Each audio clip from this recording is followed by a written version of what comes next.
Hey guys, welcome to Green Bean Fiction. So in today's video we are gonna see, what if Deku became Omni hero and had mini harem? Part 1.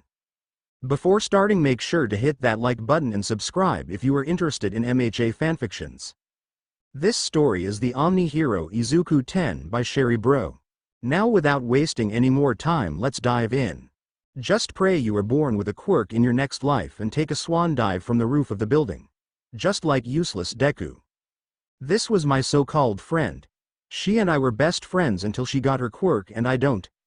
We both wanted to become heroes, but she started to call me mean nicknames and started bullying me and others.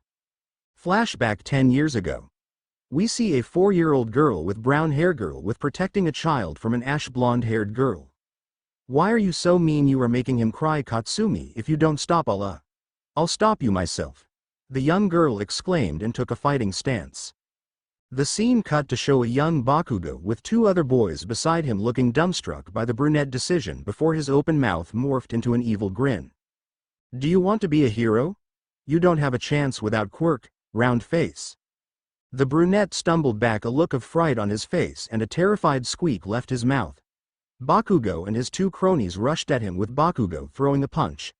Right as the punch was about to connect her face. Suddenly a blur caught the ash blonde girl's fist. When the brunette opened her eyes, she saw a boy with messy green hair standing against Bakugo. 0. Katsumi. Who the hell are you supposed to be? Grins. Why don't you pick someone of your size?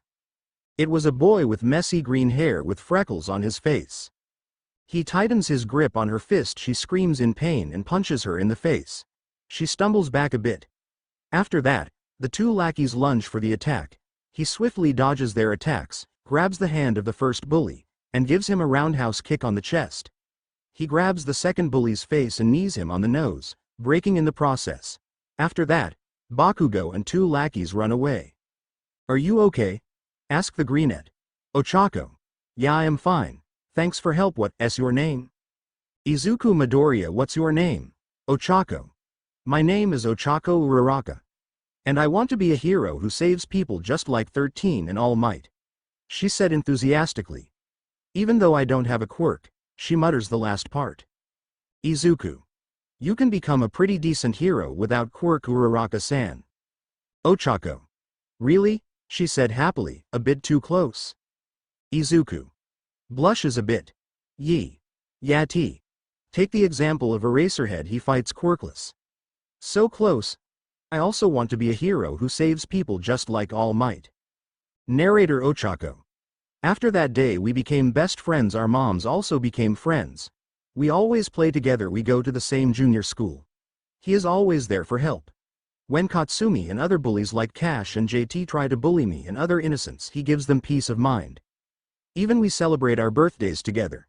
But one terrible day changes our lives. It was Izuku-kun's 10th birthday. We see 9-year-old Uraraka running from Katsumi with a gift in her hand. Katsumi. Running. Get back here, round face. Give that damn gift. That's not belong to Deku. Give that to me. Ochako. That's for Izuku-kun, not for you. After some chasing she finally lost her. Ochako. Pant. Finally, I am here. Sees the door open, confused. Auntie Inko, I am here. Seeing the blood trail, her expression turned terrified. What happened here? Following the trail she saw Inko's body in a pool of blood. She immediately went to her and cried. Auntie, what happened here? Inko. Slowly talking, he took you with him. She closed her eyes, took her last breath and said, please Sasa. Save Izuku. Ochako. Crying, Auntie, please stay with me. I called a doctor, but she was already dead. 9 years later, today is the last day of high school. Their teacher is talking to them. Teacher. So as 3rd-year students, it's time to start thinking seriously about your future and what you want to do with your lives. Among her classmates, Uraraka was lost in her thoughts. Teacher. I could hand out your career aptitude tests, but why bother? I know you all want to go to the hero track. At that, the class cheered. The entire class was shown using their powers. Teacher. Yes. You've got some very impressive quirks, but no power usage is allowed in school. Get a hold of yourselves. A familiar voice then spoke up. Katsumi. Hey, teach. Don't lump me in with this bunch of losers. I'm the real deal, but these guys will be lucky to end up sidekicks to some busted D-lister. After he said this, many of the students were agitated by his actions. Random classmate. You think you're better than us, Katsumi? Katsumi. Let's go. I'll take you the L extras on. The teacher looked at a paper in his hand before speaking up. Teacher. Huh, you've got impressive test results. Maybe you will get into university. That seemed to shock the class. RC equals random classmate. RC1. She's gonna try for the national university? RC2. That university has a 0.2 acceptance rate. At this point, Uraraka snaps out of thought. RC3. It's impossible to get into. Katsumi. That's exactly why it's the only place worthy of me. The blonde then finally stopped leaning back on her seat and jumped on top of his desk. Katsumi. I aced all of the mock tests. I'm the only one at this school who stands a chance at getting in. I'll end up more popular than All Might himself and be the richest hero of all time. People all across the world will know who I am, and it all starts with university. Teacher. Oh yeah, Uraraka. Don't you want to go to UA too? Uraraka smiled with determination as Bakugo was shown in front of her, frozen in shock. Uraraka saw everyone staring before. They all started laughing their heads off. RC5. Uraraka? You're kidding, right? RC6. There's no way you're getting into the hero course without a quirk. Uraraka stood up. Ochako. So what, they got rid of that rule? I could be the first one. Bakugo exploded Uraraka's desk in anger. Katsumi. Listen up, round face. You're even worse than these rejects, you quirkless wannabe. Do you think they would let someone like you in when they could have me? Uraraka standing and dusting her clothes. Ochako. I'm not trying to compete against you, it's just that I've wanted to be a hero since I was little. I may not have a quirk, but I can still try my hardest. I want to save people. And him too. So you can't stop me, she said in determination. The whole class stopped laughing. The answer wasn't enough to calm Bakugo as her hands started to smoke. Katsumi.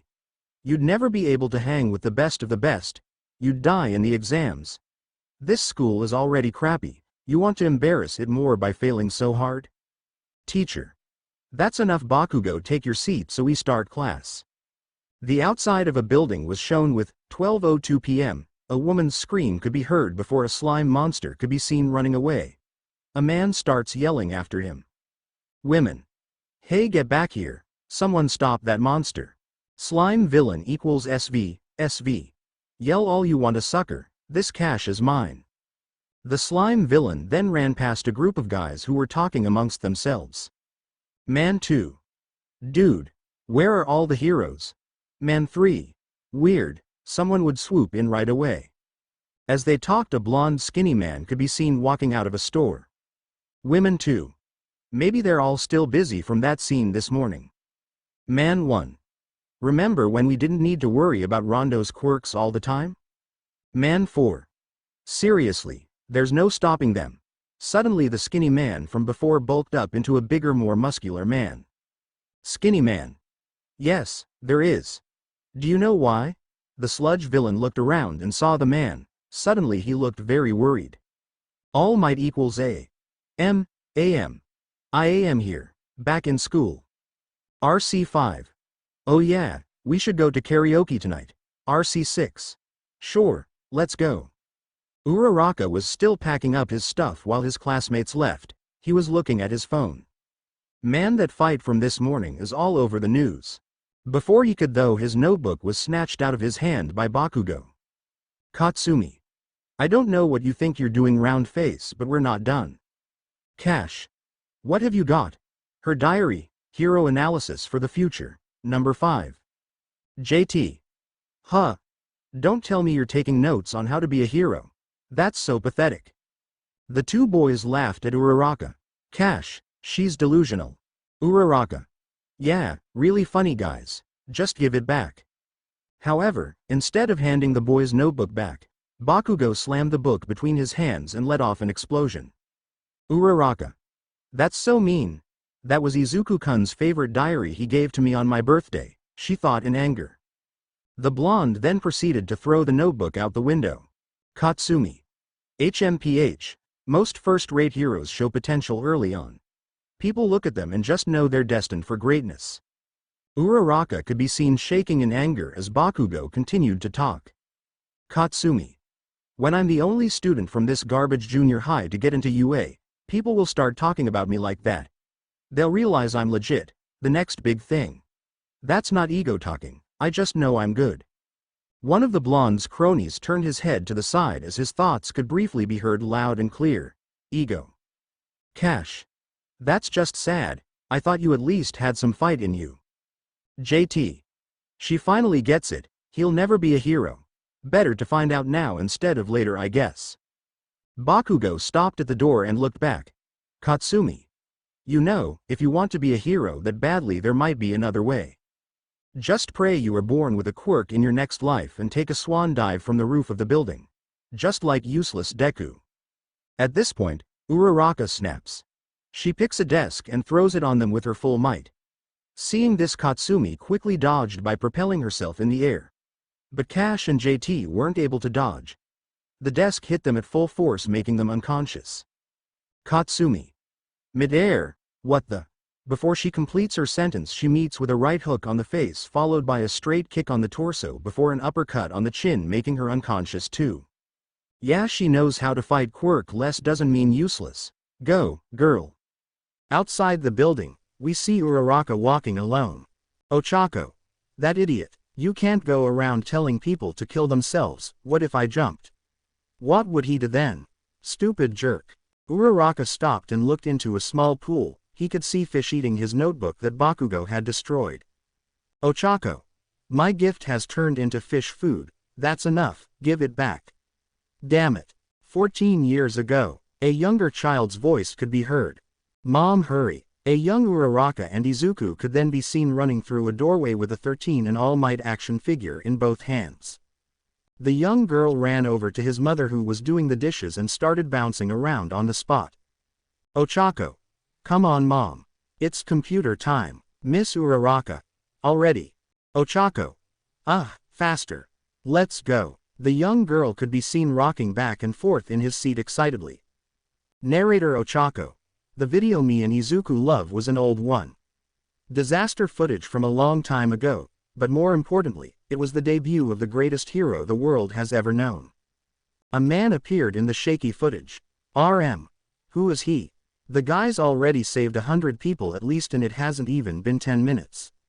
This is crazy. I can't believe it. AM. Ha ha ha. RM. Look, he's got more.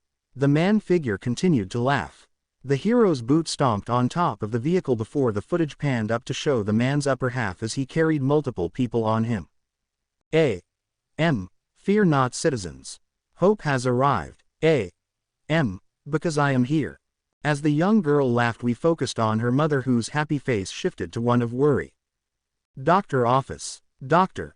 Sorry kid, it's not gonna happen. Doctor. My records say you're a 4th-generation quirk user.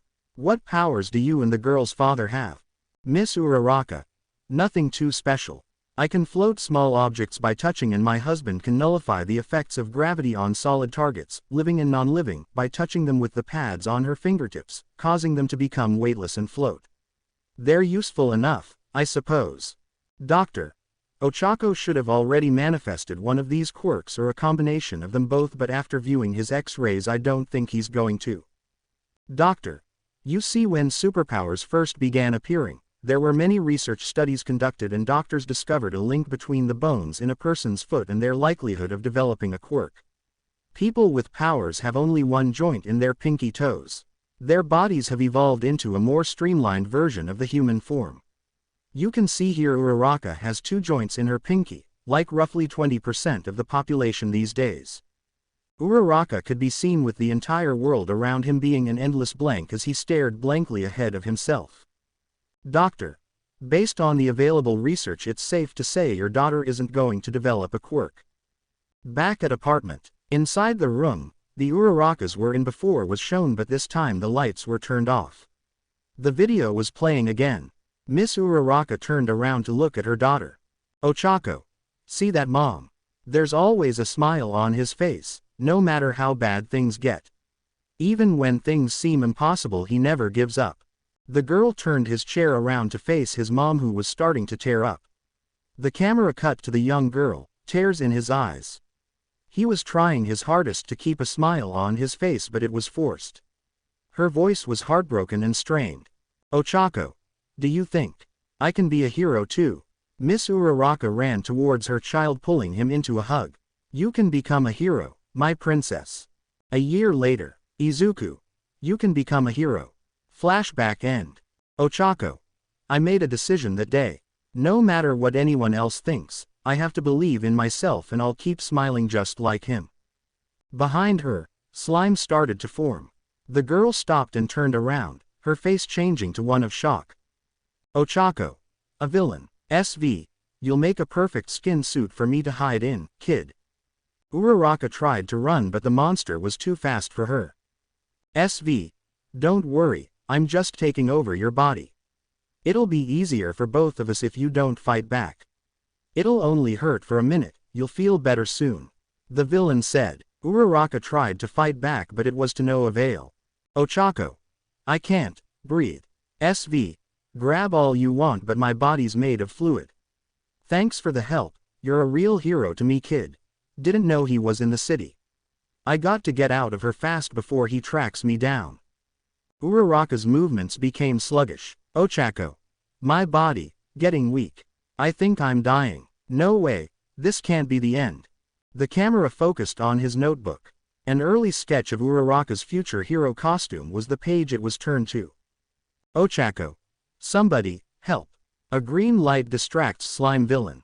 The slime creature turned, and his expression became one of shock and fear. In front of him is a humanoid creature that is approximately 10 feet tall with red skin. He has four well-developed arms and 4 eyes. SV. Scared. WHWH, who the hell are you? 4 arms, each one on your face, the alien declared. The monster threw a slimy tendril at him, but the hero dodged.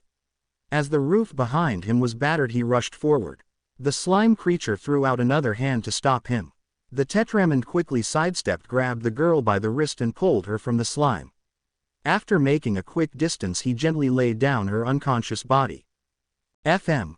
Let's finish this one move, he puffed his chest out. SPECIALMOVE, thunderclap. He claps all 4 hands. The wind pressure from the claps blew the monster away entirely. After that, 4-arm taps symbol on his belt for to transform. The girl opened her eyes for a moment. Ochako.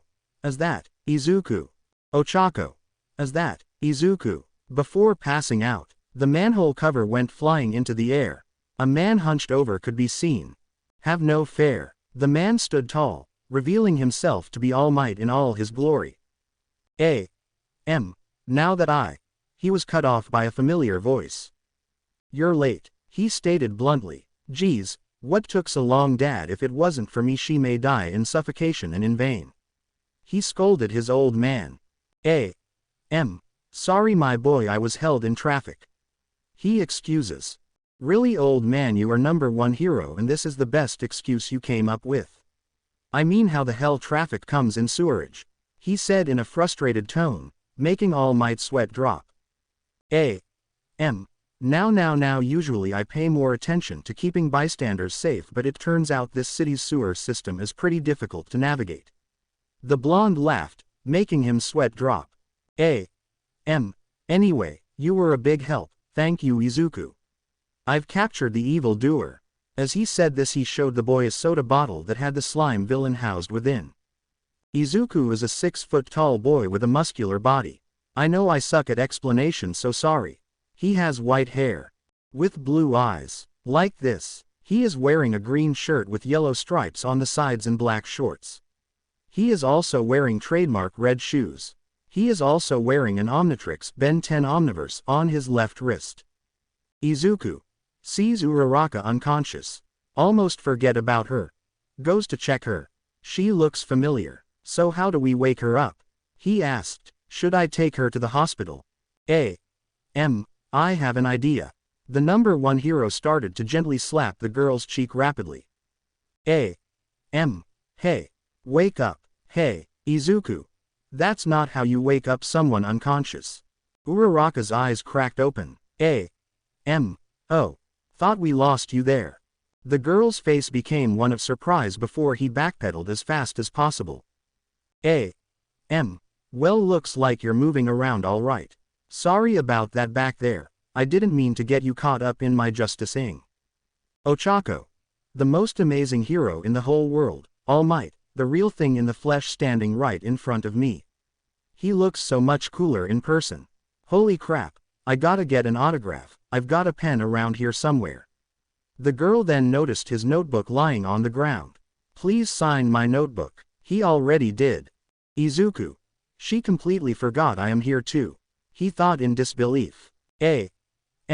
Well, I've got to get this guy to the police so they can take care of him. Stay out of trouble, see you around. The blonde crouched down. Ochako. Wait, you're leaving. Already. Can I ask a question? She asked nervously. Pro heroes are constantly fighting time as well as enemies. So wrap it quickly.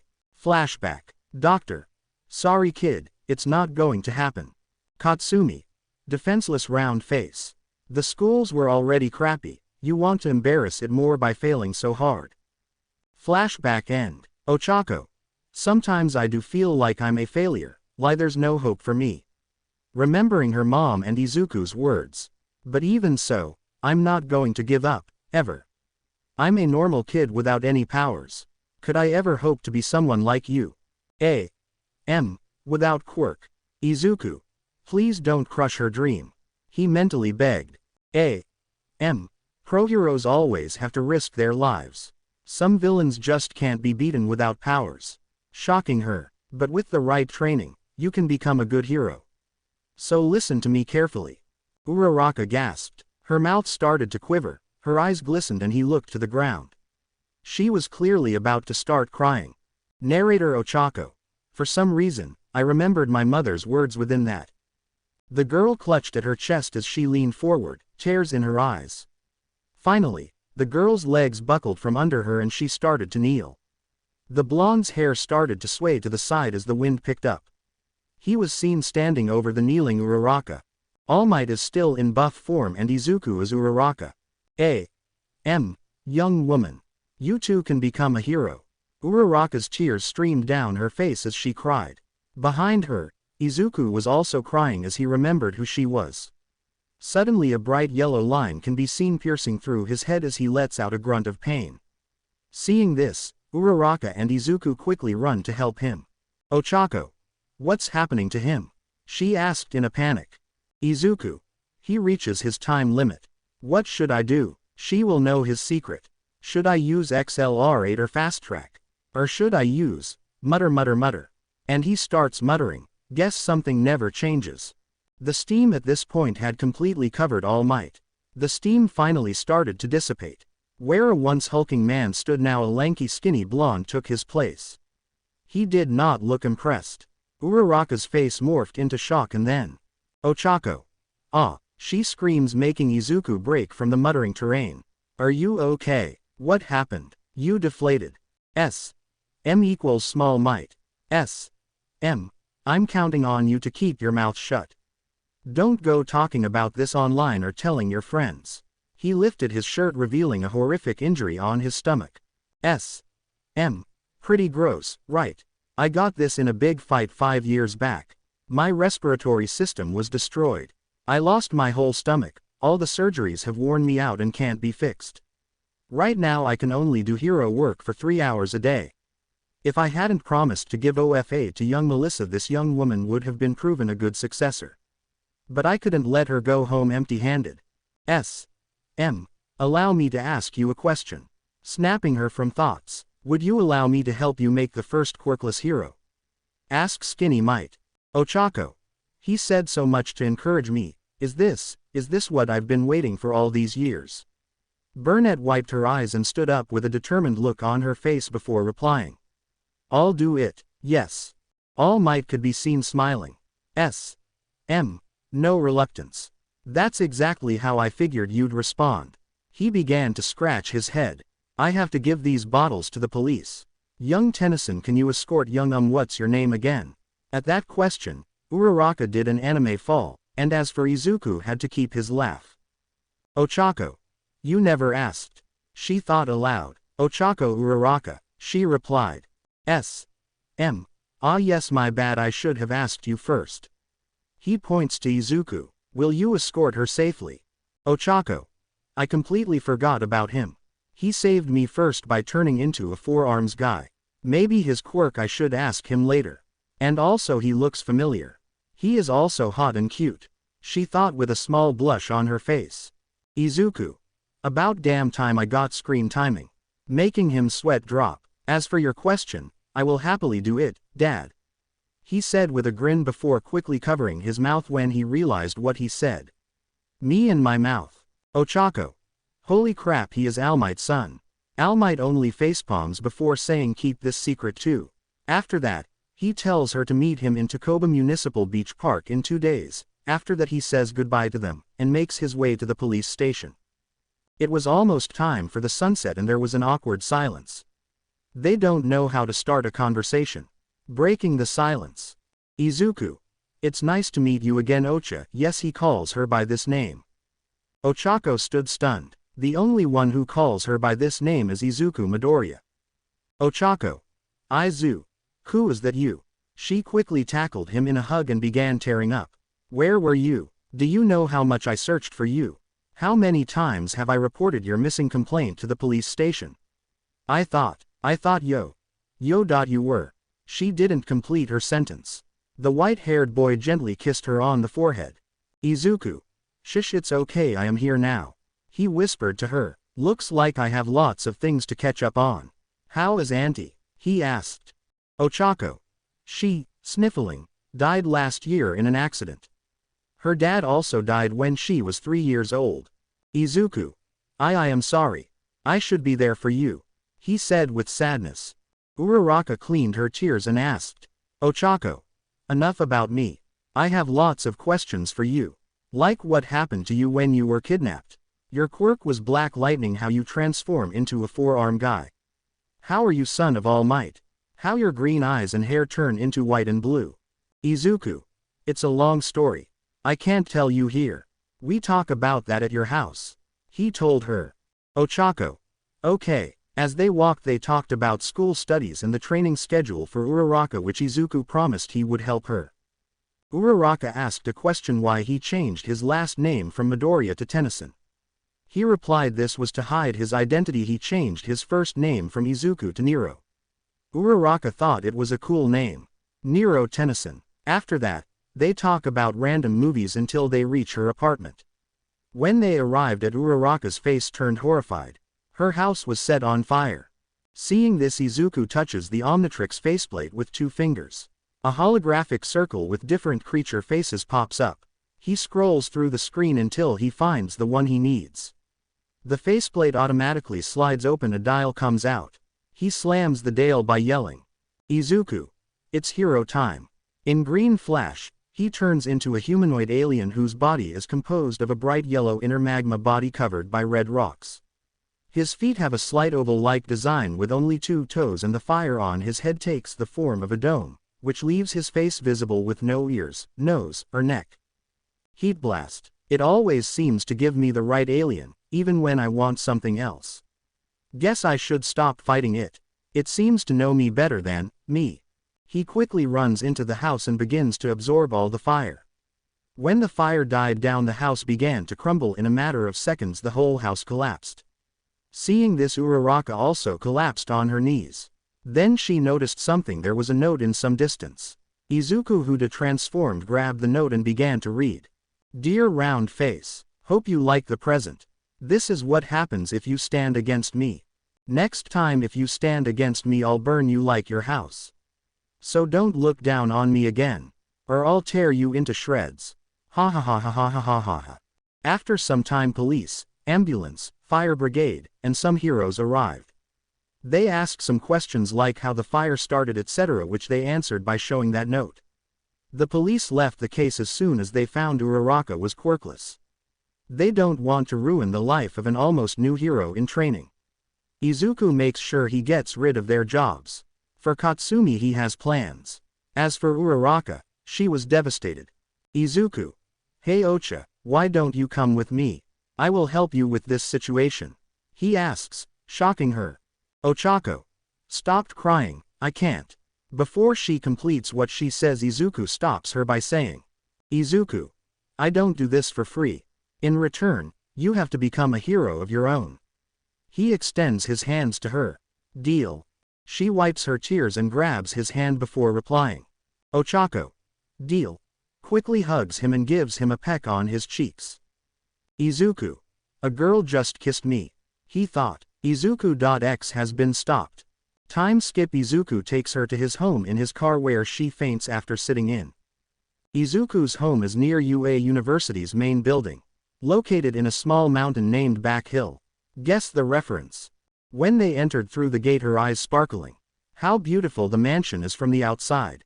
Izuku's mansion consists of 5 big rooms with a bathroom in each of 2 living rooms and 1 kitchen and basement which they use as a lab from inside. From the outside, it has a big green garden and a swimming pool. Izuku explains that his cousin, almost the same age as Uraraka, and 1 child are living with him in this home. He considered him as his family. When he opened the door and was about to say he was home, he was tackled in a hug by a blur. It was a young girl about the age of 10 with fair skin, visibly large, prominent fangs, a slender build, and sharp, stiletto nails with a base color of light pink and ombre fading to a red pinkish color at the end where they point. Her hair is long, black, and wavy. It reaches just below her waist, turning a flame orange color as it passes her elbows, and appears to be crimped into large, straight ridges, worn side swept drastically to her left. She has soft-looking, pale pink eyes that appear lighter around the rims of their irises. She wears a light pink shirt with a hemp leaf pattern. Over this, she was wearing a large dark brown jacket that reached her calves. She was also wearing a pink ribbon on the left side of her head to keep her hair. Big brother, you are back, she said excitedly. She then noticed Uraraka. Who is she? She asked. Izuku. Nezuko, this is my childhood friend. He told her. Nezuko is here. She is so cute, just like Eri, that's why I added her to the fanfic. Nezuko. Hello, my name is Nezuko Tennyson. Nice to meet you, she said with a bow. Present Mike. Nezuko Tennyson Quirk. Demonic blood. She can shrink and grow her body to increase or decrease her strength and aggression. Her hellish blood sets fire to anything she touches. Ochako. She is so cute. My name is Ochako Uraraka. After that, an explosion occurred in the basement. They quickly ran to the basement. When they arrived, they saw lots of smoke coming from the door. Nezuko. Cough, cough. Looks like Big Sis invention explodes again. Izuku. Cough, cough. Yeah, I told her to take a rest. She has been working for 14 hours non-stop. About to open the door, he met with an explosion sending him back. When the dust settles down and the smoke clears, a girl is on top of Izuku. She is a pale-skinned young woman of slightly above average height with quite a round face. She has wavy blonde hair that reaches halfway down her back, 2 shorter pieces she leaves over her shoulders, side-swept bangs that frame her face, aqua blue eyes with notable upper eyelashes, some slightly longer ones extending on each side, and pronounced lower eyelashes. She was wearing a lab coat which had some burn marks. Her face was also covered in mud marks and sweat. She quickly stands up and rapidly bows. Sorry Izu-kun. It was AAC accident. She stuttered. Uraraka's left eye twitched. Izuku. It's okay Melissa, next TT time please be careful. He said in embarrassment. After that, Izuku introduced her to Uraraka as Melissa Shield. He told her that she was the daughter of David Shield and niece of All Might. She is living here because she also wants to be a hero just like her uncle. Uraraka thought, can she become like them? At this point, All Might also arrive. Time skip at dinner. They talk about Uraraka's situation and why she is here. Uraraka felt happy despite the quirklessness. They accepted her as family. They talk about Melissa and how she became quirkless to a late bloomer. Her quirk awakens almost years ago in a villain attack when he hostages a little girl. When Melissa used her quirk, the wind pressure generated was so strong she blew the villain and girl that was saved by All Might, and she broke her arm, which Uraraka cringed. Uraraka asks if that happens a lot or not, which they replied that she did not break her bones because she had developed a technique. She named it full cowling. Right now she can use 5% of her quirk by channeling energy in her full body. Back to the topic, the villain's name was Muzan Kibutsuji. Nezuko was a bit uncomfortable after hearing his name, which was Izuku immediately comforted her by petting on head. His quirk was biokinesis. It allows him to alter his body and shapeshift at will. He also possesses incredible regeneration. He was experimenting on the little girl. Uraraka asked, stuttering, if it was Nezuko. After receiving nods, her blood turns cold. She quickly hugs the little girl and asks how they can do this to a little girl, but she is relieved the girl is safe. They calm Uraraka, and as for Nezuko, she was happy she got another big sis. We see Izuku explain to Uraraka how he escaped from death 9 years ago. And how he got Omnitrix. There will be an origin chapter in the future in which I explain how he got Omnitrix and who kidnapped him. So stay tuned. After that, they go to sleep in their respective rooms.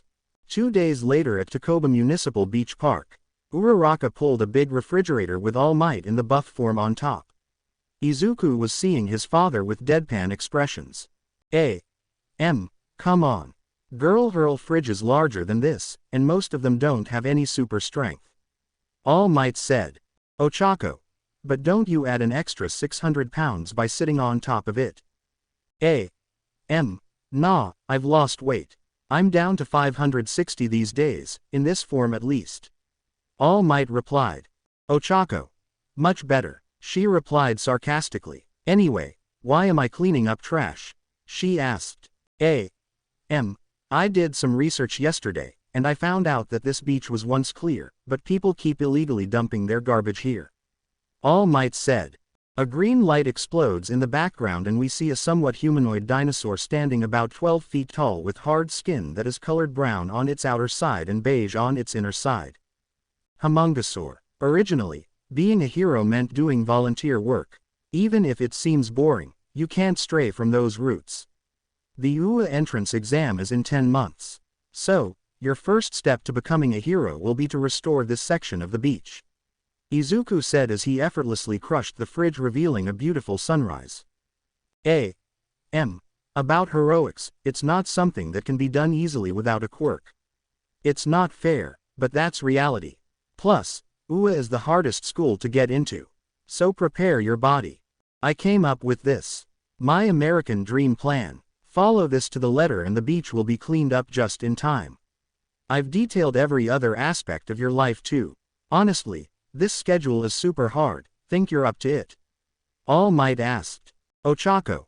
I have to work many times harder than anyone else. Let's do this, the brunette exclaimed. And just like that, I began 10 months of absolute hell. Uraraka narrated. First month, Uraraka lifted different parts of the garbage with Izuku cheering him on. She was doing bench pressing and doing push-ups. She was eating and studying between workouts. 4th month, she managed to scarf down a whole bowl of rice and she quickly asked for another one. Showing off how much her body was growing from his training. She was running on the beach in the blistering heat when she stopped and threw up. 5th month, Izuku was training Uraraka in basic martial arts and fighting style. He was also seen helping Melissa in some kind of iron suit. 7th month, it was autumn. All Might is riding a scooter while was Uraraka carrying something. She then suddenly collapsed. I designed the American dream plan to be hard but manageable, which means, you haven't been sticking to it. You're overdoing things. That's going to have the opposite effect of what we want. Ochako.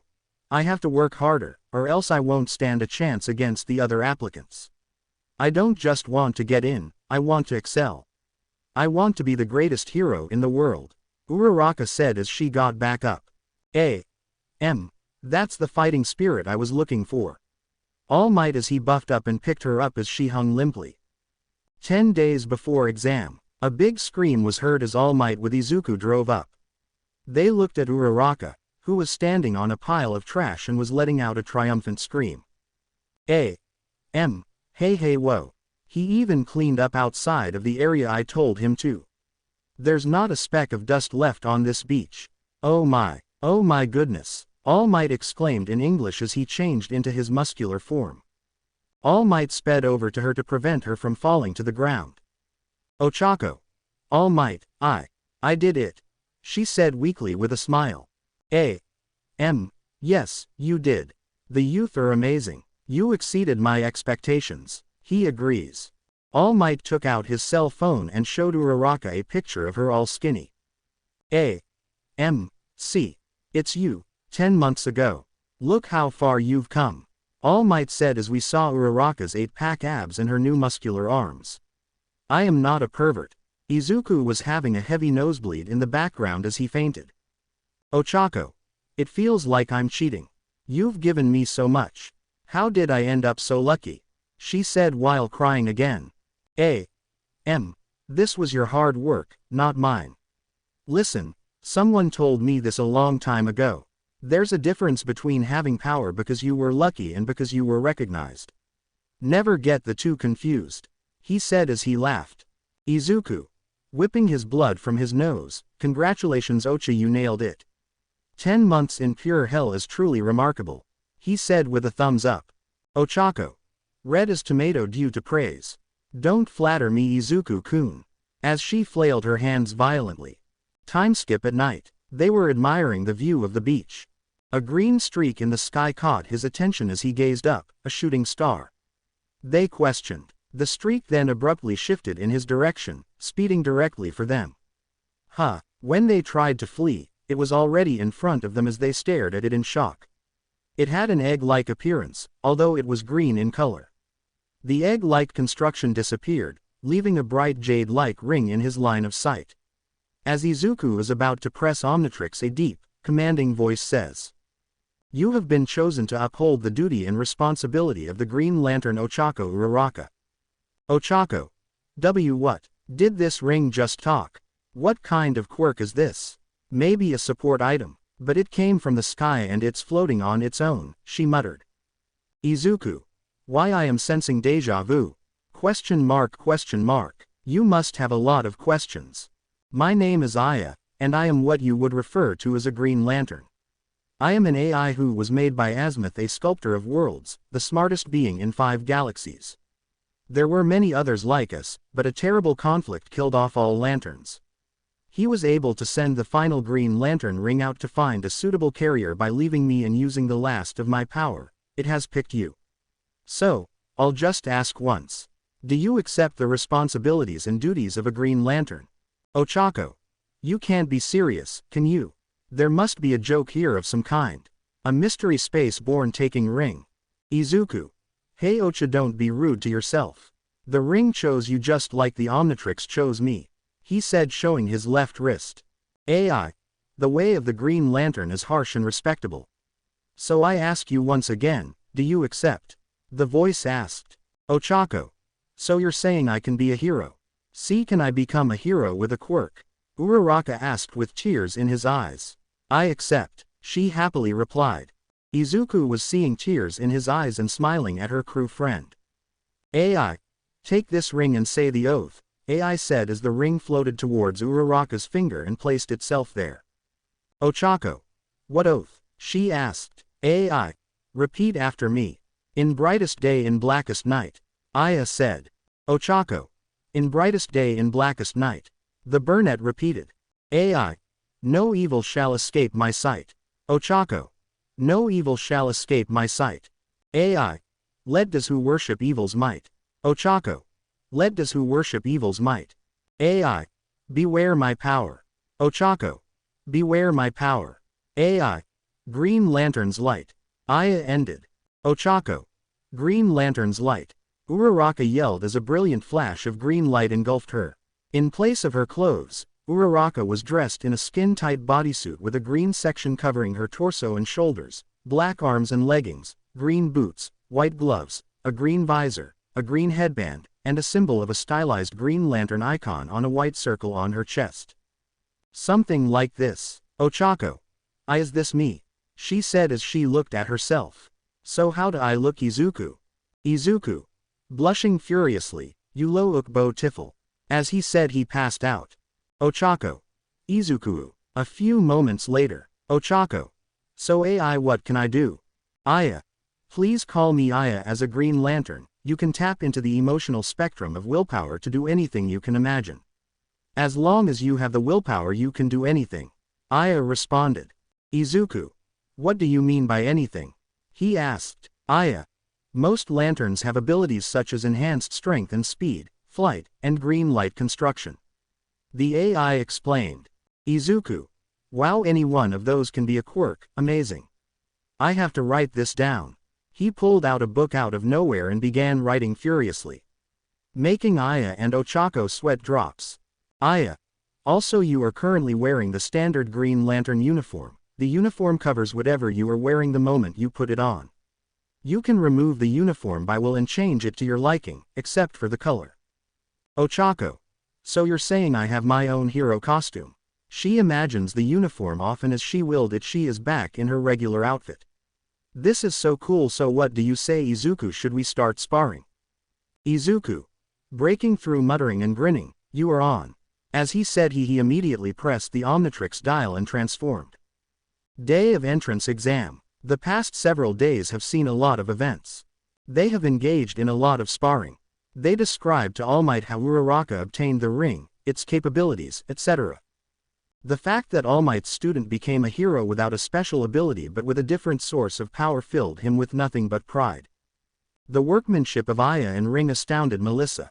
She questioned AI about the power source of the ring, and she answered that the rings are powered by pure energy that is provided by a power battery, which is a lantern-shaped device. She explains to them that Omnitrix uses the same power source. Izuku questioned how did she know about the watch. She responded by saying that she assisted Azimuth in creating the watch. Aya soon bonded with them as if they were family. She helps Melissa to complete her armor suit project. She sometimes plays with Nezuko with the help of Uraraka by making slides and several games. Izuku was now driving his car toward the UA University building with Melissa in the front seat and Uraraka in the back seat. After parking the car, they were admiring the view of the building. Uraraka was about to say something when she heard a familiar voice. Katsumi. Get out of my way now before I set you on fire. Bakugo threatened with no real heat behind her tone. She was about to bump into Uraraka when Izuku forced her to take a backward step. Izuku. What do you think you are doing? He asked in a threatening tone. He causes the black lightning to start dancing around him, and the color of his eyes changes from blue to red by making his quirk on. Present mic. Izuku Tennyson quirk number 1 Black Lightning. Gives Izuku much greater reflexes, maneuverability, and enhanced strength. His increased mobility allows him to easily scale buildings and clear large jumps. It also changes his appearance by turning his eyes red when he is serious. Drawback. Eyes bleeding, and in alien form, he can lose his limb permanently if he overuses his quirk. Katsumi. And none of your business extra. As she is about to start a fight. Izuku. Now, if you want to avoid making a scene and possibly getting kicked out for starting a fight, I think you better move along. Bakugo was completely livid with this boy. Who did he was talking to him like that? Damn, extras should know their place. But ultimately, he was right. Starting a fight with her would most likely make him either late, or even kicked out of the facility. Glaring right at him, he turned around and walked away. Ochako. Never thought she would be scared of someone. She thought amused. This is it, it's do or die. Izuku said, staring at the large UA entrance that just seemed so much bigger and more intimidating than it was. Melissa swallowed a lump in her throat. Izuku was right. Today, they would either succeed or fail. This is nerve-wracking, said Ochako. Izuku. At least we're prepared. The duo nodded. Confident that they'd pass, the three proceeded to head for the entrance. After writing the exam, Izuku. So, how did you do on the test? The white-hair boy asked as he and Melissa, as well as a crowd of other people, walked into a lecture hall. Before the written test, the students were all given a card which gave them a number and pretty much told them where to sit based on things like what school they went to. Melissa. I think I did pretty well. She stated. How did you do? Izuku. Great, I think. He said, remembering how the written exam was rather easy for him. To their relief, the two sat close to Uraraka after managing to locate where they were sitting. Melissa. How did you do on the test, Ochako-san? Ochako. I'm sure I passed, now we just need to worry about the practical. She said, confident that she passed the first part of the entrance exams. The lights in the room's center lighted up, and a big monitor with the University of Arizona's emblem on it drew their attention and that of everyone else forward at once. What's up, UA candidates? The speaker was identified by the lights in a booming voice. A tall, thin man with long, spiky blonde hair and a little mustache stood in the middle of the stage. He was sporting some sunglasses and headphones with the word, Hage, emblazoned on the headband. Along with black pants, boots, and fingerless gloves, he wore a black jacket with red studding on the belt, an upturned collar, shoulder pads, and a belt. Additionally, he appeared to be wearing a neck-worn directional speaker. Welcome to the show today. Everybody says, hey, he said enthusiastically while waving his arms around before snapping his fingers and pointing towards the audience. Just to be met with silence. TCH. And here I thought Shota was a sourpuss. The announcer thought. Izuku. Oh my, I thought he looked familiar. It's the voice hero President Mike. I listen to his radio show every day. He said, fanboying. Ochako. Something never changes. She thought, giggling. Melissa thought it was cute. Present Mike. Now, let me explain how this wicked practical is going to go down. As the application said, today you rockin' boys and girls will be conducting 10-minute mock battles in suburban settings. Better tighten up those belts of yours because once I drop the mic here you'll be sent to a specified battle center. Sound good? Once again, there was silence, but only because everyone was looking at their application card. Izuku. I see, he said as he quickly realized something about the cards.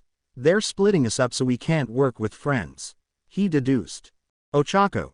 Yeah, you're right. Mine and your examinee numbers are in order but we're in different battle centers. She stated. Her card stated that he was in Center A, while Melissa stated that she was also in A. Izuku. I got B. Damn, he muttered. I was looking forward to working with you. Present Mike. Now everyone gets started. Getting everyone's attention, he said. Let's look at your goals. Every combat center contains one of 3 different types of fake bad guys.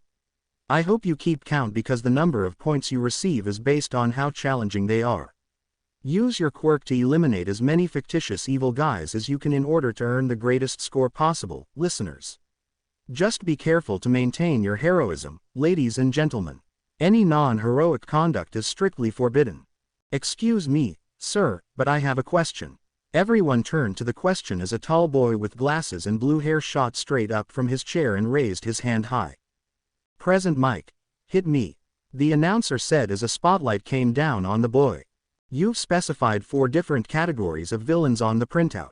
Never 3. Indeed, he was correct. He pointed to his booklet, which listed 4 villains in alphabetical order from A to D. If the UA made a mistake here, it is dishonorable for the most esteemed school in Japan to do so. And you. Suddenly he turned around and pointed at Izuku, making him raise his eyebrow. You have been muttering the whole time. If you are just here on some pleasure trip, then you should leave. You're distracting the rest of us. Izuku. Someone stick up your A. Are you born with this? The audience laughs at the comment and the glasses feel embarrassed. Glasses. Pardon, Izuku. Did you really need to call me out like that? He repeated himself. I was just a little excited about seeing Present Mike and nervous about taking the exam. Hell, we all are. So did you really need to call me out that? Glasses. But you are annoying. The boy answered back. Don't you think your murmuring in such a prestigious institute is inappropriate? Izuku. Really, and I'm fairly certain that nobody else was troubled by it. The following, however, is distracting. A man standing up from his chair and demanding that his inquiries be answered. Glasses. But, I merely needed more information about. The man was perplexed as he struggled to come up with a rejoinder. President Mike snickered at the bickering between the students before waving his hands around to calm things down. Present Mike. Okay, numbers 7111 and 2012, calm down. In response to your query 7111, the fourth villain acts more as a roadblock in your path. There is one of those guys in each fighting center, and he is worth no points. It can be defeated, but there is no use in trying. My advice to my listeners is to attempt to avoid it. Glasses. I'm grateful, sir. The boy with blue hair bowing perfectly at a 90-degree angle thanked and then sat back down. Present Mike. Before I send you guys out, allow me to share with you all our school's motto, like when General Napoleon Bonaparte once prostrated. One who overcomes life's setbacks is a great hero. Go beyond. And plus ultra. Now good luck with the pain. Ochako. That was encouraging, she said nervously as the trio sat up. Melissa. It's probably just his way of hyping up everybody, she guessed with a nervous chuckle. Izuku. Well, I better get to my battle center, good luck. Both of you. Ochako. You too, she said waving goodbye. Battle Station B. Izuku stepped out of the bus with a small group of passengers after taking one bus. They were all gathered in front of the fake city's entrance. Izuku had a shaky smile on his face and his entire body was trembling. There was a build-up to this. After years of being experimented, he had no chance of escaping and becoming a hero, and he couldn't possibly get into the school. Everything would end here. He was unable to fail. He was going to disprove everyone. He'd be the hero. A hero who, like All Might, would cheerfully intervene on everyone's behalf. Iida Tenya's interaction with the UA might best be described as discouraging. He has long thought of the UA as the highest caliber of hero institutions. A magnificent college that had created many great heroes through its rigorous curriculum, from All Might to every member of the Iida family. He spent countless hours training with his parents and brothers so his quirk, engine, would be ready for the rigorous trials of this exam. Tensei. Come on Tenya, you don't need to kill yourself over this. It's just an exam like any other. Just do your best and you'll pass it with no problem. Tenya was aware of the double meaning of Tensei's remarks even while they were being spoken to him. He had to train, but not until he was completely worn out. Tensei had no trouble passing this exam, but only because he had perfected the family skills to the point where even the trickiest and most challenging moves appeared simple. Tenya only had to exert all of his efforts to succeed. He will be permitted to walk through the halls of the UA only after that. Tenya. Nevertheless, everyone else is. He glanced around him. Present Mike gave them a brief exam summary before directing them to the lockers so they could put on the clothes they brought for the practical exam.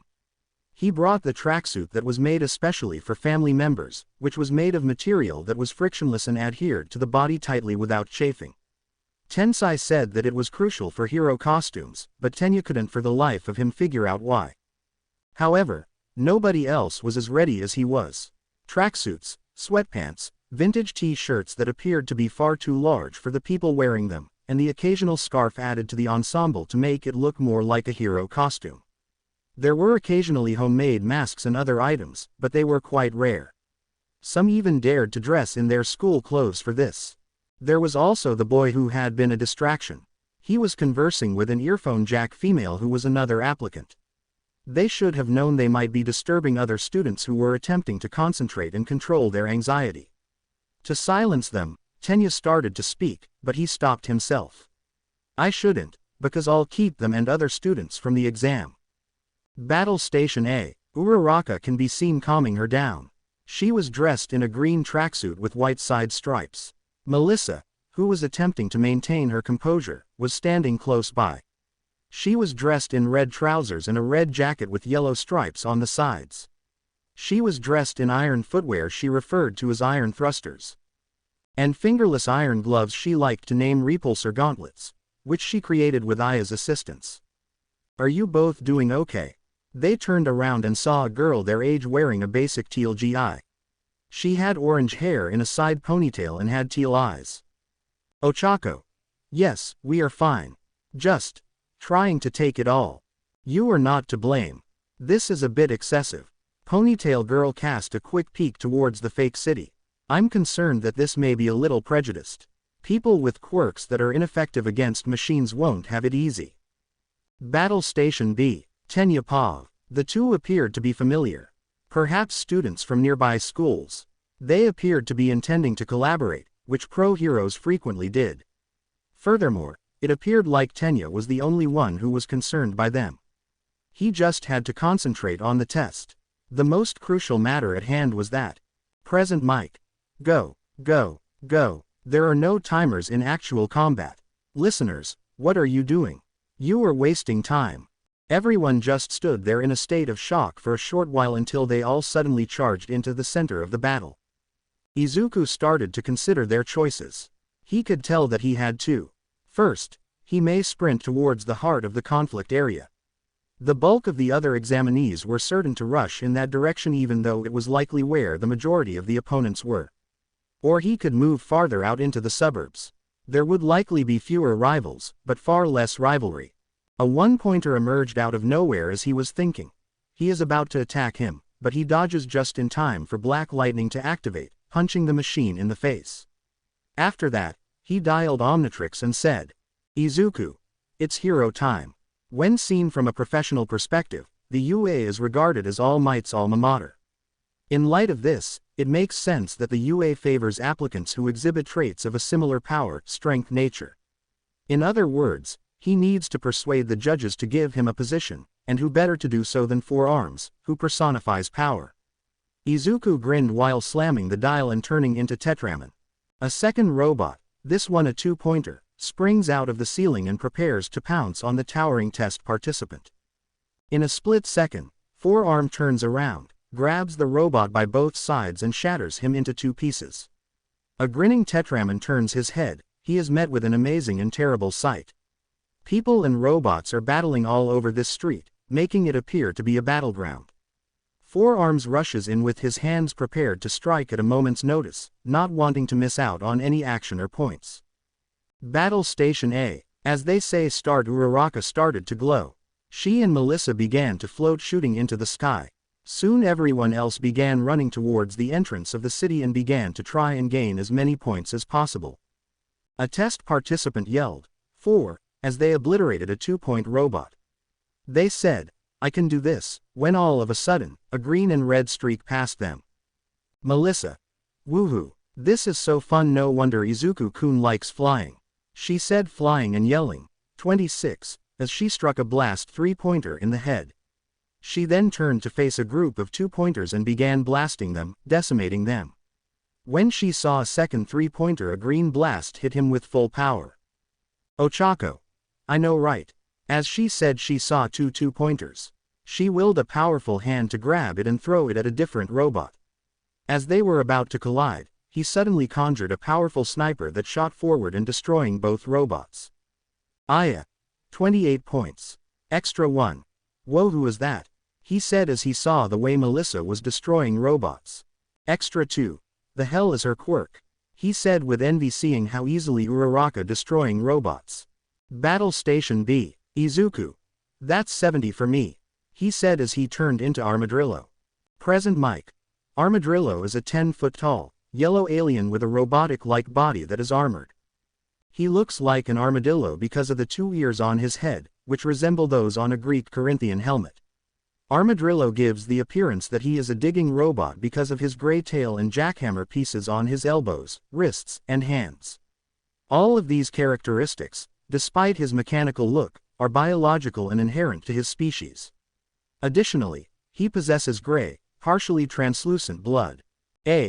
I suppose that should be enough to pass, but I can never be too sure. He began to feel worn out. He continued to kill robots, albeit at a slower rate as they grew harder. For Earphone Jack Girl, things might have been going better. She penetrated the two-pointer to her right with her right ear jack, piercing the metal like paper. Her heartbeat's amplification was sent into the robot, which shook as a result. The sounds bouncing around inside the robot, quavering and burning from the gaps in the armor, didn't sit well with the interior of the robot. Kyoka took the jack out, and the machine collapsed to the floor in a useless heap. Those are 32 points. She looked around while wiping the sweat from her brow. Finding more will be difficult. Because her quirk wasn't one for close quarters battle, she and a few other examines missed the first wave of robots.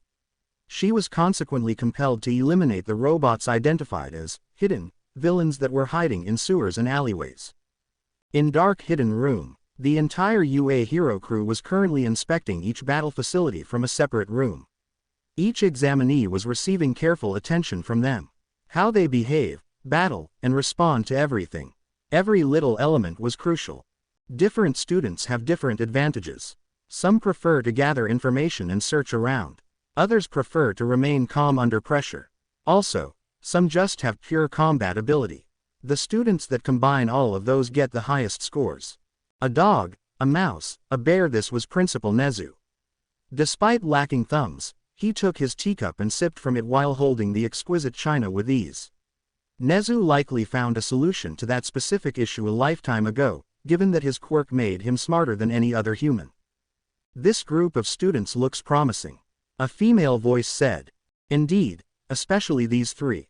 He said, pointing to Izuku, Melissa, and Ochako. What kind of quirks is that? Another voice says. Nezu. Grabbing files. Let us see. First, we have Izuku Tennyson, or, due to privacy concerns, Nero Tennyson. He has 2 quirk. Number 1 Black Lightning gives Izuku much greater reflexes, maneuverability, and enhanced strength. His increased mobility allows him to easily scale buildings and clear large jumps. It also changes his appearance by turning his eyes red when he is serious. Drawback. Eyes bleeding. And using with the second quirk, he can lose his limb permanently if he uses his quirk to a certain limit. Such a fascinating quirk, but with a deadly drawback, said the female voice. What is the second quirk? Asked the second voice. Nezu. Quirk No. 2 Alien Force. Allo the user changed into a wide range of monsters which he called alien life forms, each of which had its special powers and limitations by using a support item in the wrist. What a monster, said the second voice. Question mark. Does this kind of quirk exist? All might only grin after seeing their shocked faces. Nezu. Okay, calm down. Midnight, snipe. We have a second examiner named Melissa. Shield quirk superpower. Allows her to generate power which she uses as a blaster and fly using support items made by her, just like Black Lightning. It also gives her a power boost in reflexes. Snipe. It's also a good quirk. Perfect for rescue and combat missions. Nezu. Last but not least we have Ochako Uraraka. She is a late bloomer. Her quirk awakens 10 days before exams. Shocking everyone. Midnight. You were telling us she was quirkless most of her life and still fighting like a pro? She asked, shocked. Nezu. Nods. Her quirk name as willpower allows her to construct anything she wants. It also grants the power of flight, strength, and energy blast, and all of its effects are accompanied by a green light. But what really caught third voice's attention was how Tennyson, who seemed to be holding back, in particular, moved and acted like he had been in combat before, and it was obvious to him that he was far more capable than he let on. Snipe. These three are par with pros in terms of power and skills. Nezu. They got skills, but is that enough? Let the real test begin. The Chimera said as he pressed a large red button. Back with students. Izuku. 120 points should be enough for me. He was in his Crashhopper form. Present Mike. Crashhopper has extremely large, 3-jointed hind limbs and resembles a cross between a grasshopper and a praying mantis. His legs, tibia and tarsus are joined by a green film. He has 2 smaller horns on either side of his eyes, green skin with a tinge, and a big segmented horn perched atop his head. Behind each horn are 3 small spikes. Additionally, he has 3 spikes on each of his forearms and 2 on the backs of each of his tarsi. He has a thumb on each hand, 2 light-colored claw-like toes on each foot, and 1 on the back. He also has 2 sharp fingers. He possesses gill-like features, and a tiny chin with 2 lines. His segmented neck extends from a green collar that is united with the chest, and there are structures under his armpits. As he mumbles, the area starts rumbling. A gigantic robot appeared and started smashing the buildings. Seeing this, Izuku starts to run in the opposite direction. Ow! Izuku heard a voice. He looked and saw that the robot was approaching the earphone jack girl, who had her foot trapped underneath a boulder. Everyone started running from it. Iida looked at the girl, who was terrified and looked away in pity before running away. See, and they call them future heroes. Pathetic, he thought in anger as his eyes turned red. All Might. Now things took an interesting turn. There are no combat points awarded for taking on that humongous villain. But there is an opportunity. A chance to shine. All Might narrated as Crashhopper pressed the button on his belly and turned into Atomics, who launched himself up in a streak green blast. Present Mike.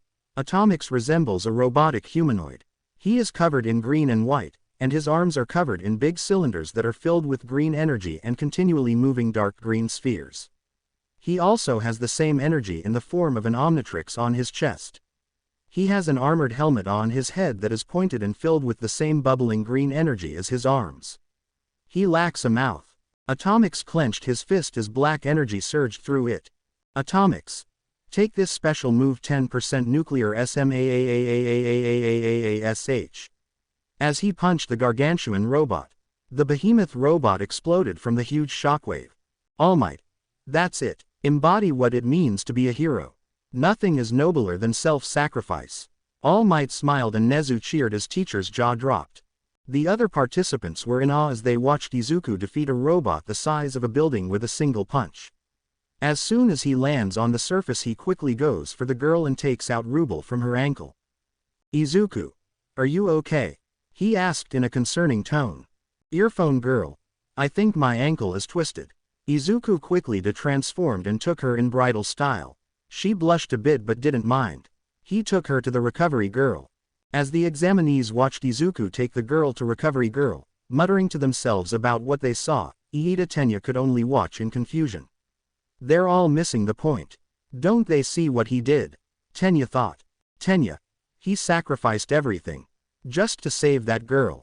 He must have known how little time was left, and how much points he needed to pass, and that he was putting his life at risk. But despite those concerns, he didn't hesitate to help. Iida then clenched his fist as he remembered he had just run away without even trying to help. And how he belittled Izuku during the lecture hall. Tenya. If this hadn't been an exam, then, of course, I would have done the same thing. Battle Station A. People in the city felt what felt like an earthquake shake them, and they gazed around in dread until they discovered its cause. A huge robot, the zero-pointer that Present Mike had forewarned them about, towered above the adjacent 20-story building.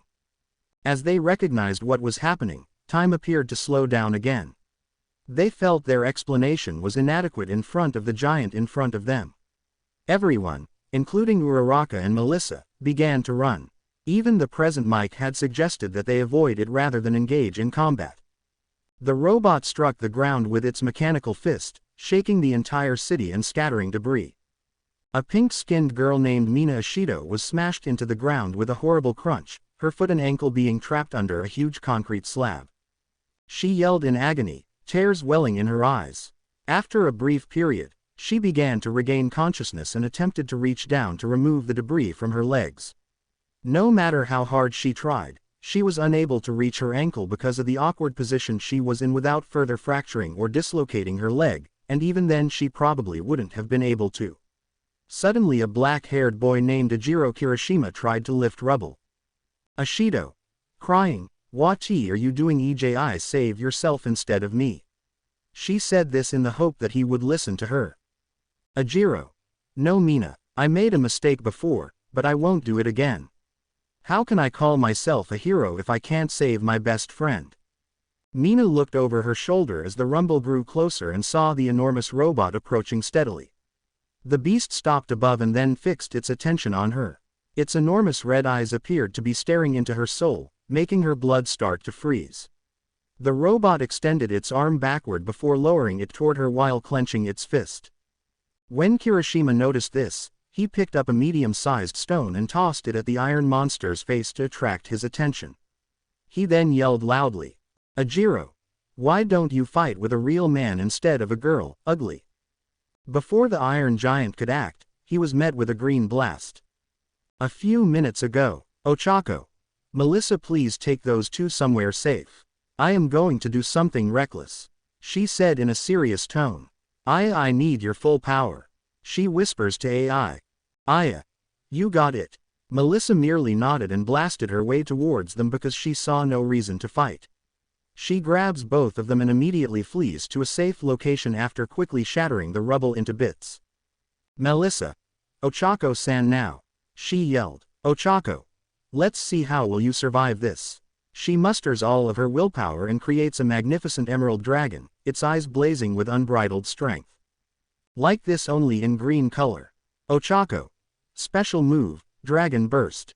The dragon lets out a loud roar as it leaps forward, enveloping Zero Pointer in a wave of pure emerald energy, plus ultra. The surface was shaking with pure shockwaves. When the rumbling stops, they see the Zero Pointer is completely obliterated. Aya. Energy output is currently 1%. The whole battle station was silent and in awe of pure strength. Extra number 3.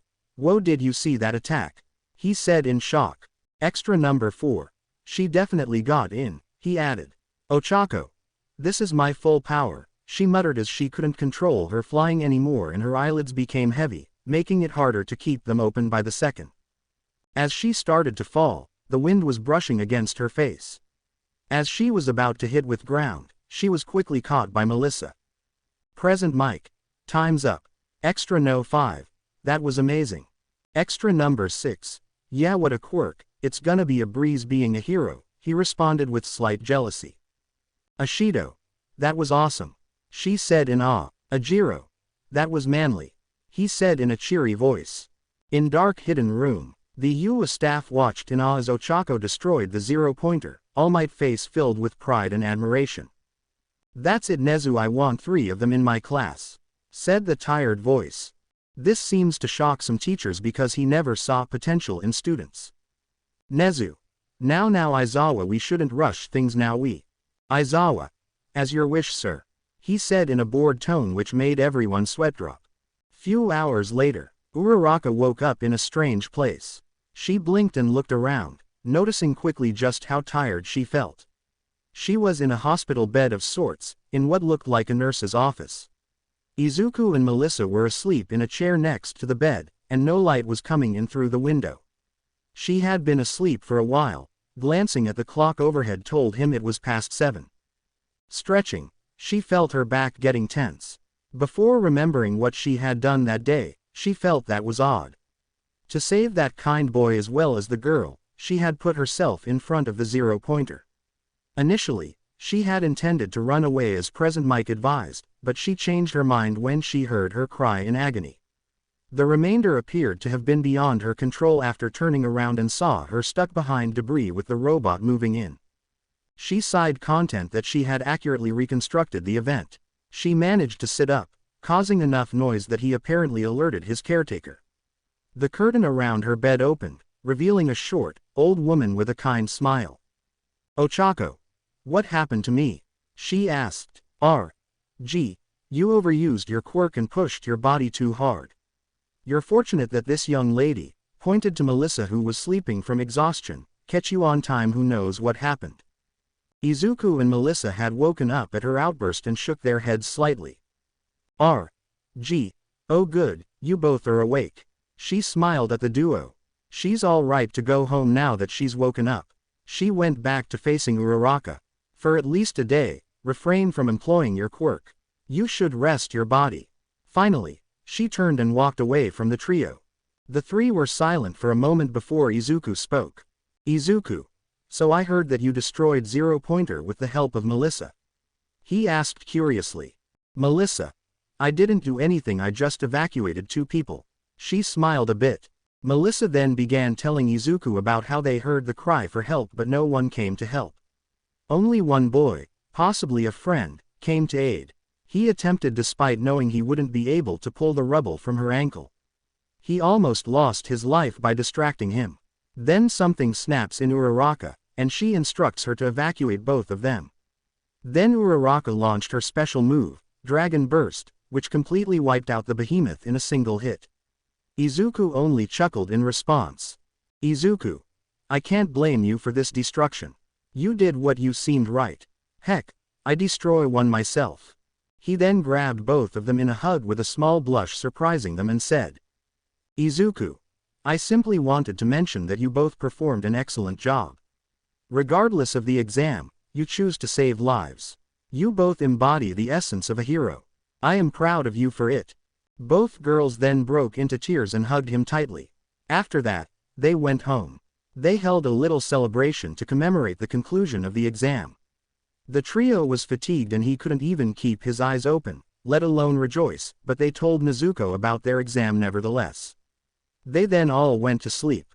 Time skip next week. It was already March, and it had been roughly a week since the entrance exam. After a week of waiting and some fighting training with All Might to ease stress, Izuku, Ochako, and Melissa arrived home one day to discover the mail. They only required the stamp on the back of each letter to know who sent it. Melissa. This is it. The three made their way to Izuku's room and closed the door. Izuku sat at his desk with only the desk lamp on as a light course. He had set his letter in front of him and was just staring at it. Melissa was sitting on the bed while Ochako stood behind him, each holding onto their respective letter. With shaky fingers, Izuku removed the seal and opened the letter. He peered inside and discovered a small thin disc. He picked it up and noticed the words, "Put this side on a smooth level surface," printed on the back. He shrugged and placed the disc on his desk, shrugging. A hologram appeared in the air after a little beep. All Might appeared, clothed in a yellow outfit that appeared to barely contain his body. A stage behind him glowed red, blue, and yellow. Booyah. I am here as a projection. He began, grinning at the camera. Izuku nearly fell out of the chair as the three jumped back in surprise. A holographic projector was on the disc. All Might was the person on the screen, precisely as he had stated. Melissa. Uncle Might. Ochako. All Might is recording these. But they wouldn't do that unless. She was cut off by a fanboy. Izuku.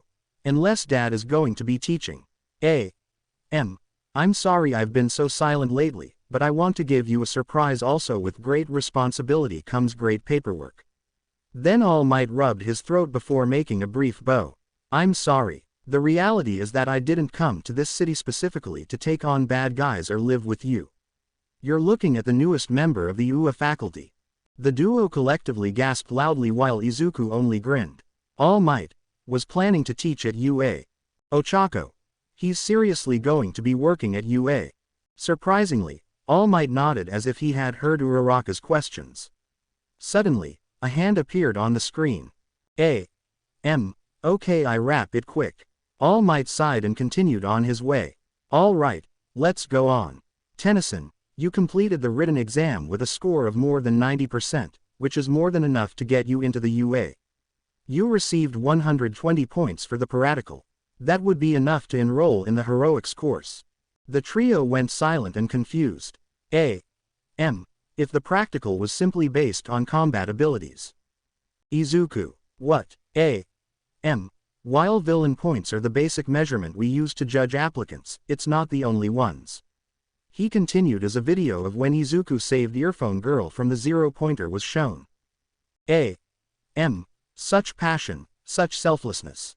It would be absurd of us, as the protectors of Japan's future heroes, to overlook these essential attributes for all heroes.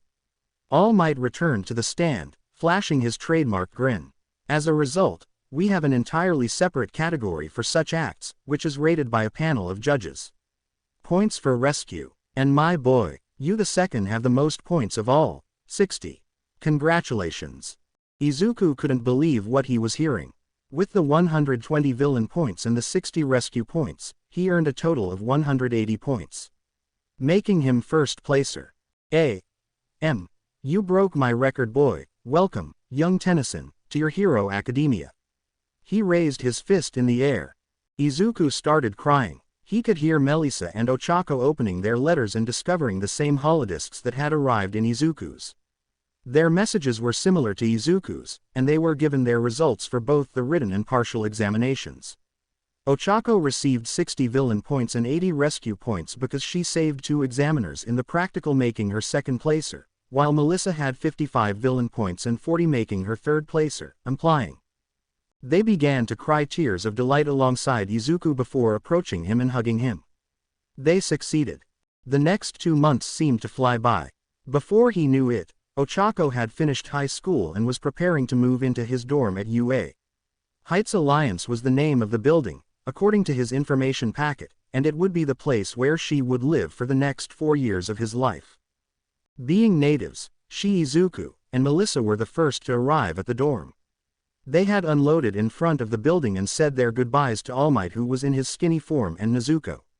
Of course, she was sad, but they told her they always meet her on weekends, eventually getting her to leave, despite Izuku's lack of effort.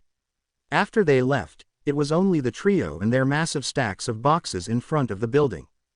They made their way up to their pre-assigned dorm rooms. Izuku had a room on the boys' side, while Uraraka and Melissa had rooms on the girls' side next to each other. The rooms were unlocked and rather bare, with a set of keys on the simple table in the room. Izuku pocketed the keys and set to work. This was going to take him a while, to say the least. He was ecstatic but also nervous. There's no telling what will happen tomorrow, the following day, or in the next 4 years.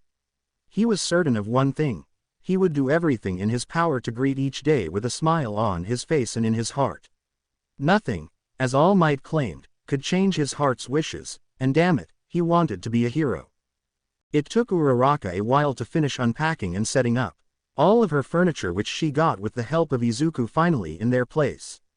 Her concentration caused her to miss a text from Izuku, and it was nearly an hour and a half later, with a proud look on her face, that she finally finished and checked her phone.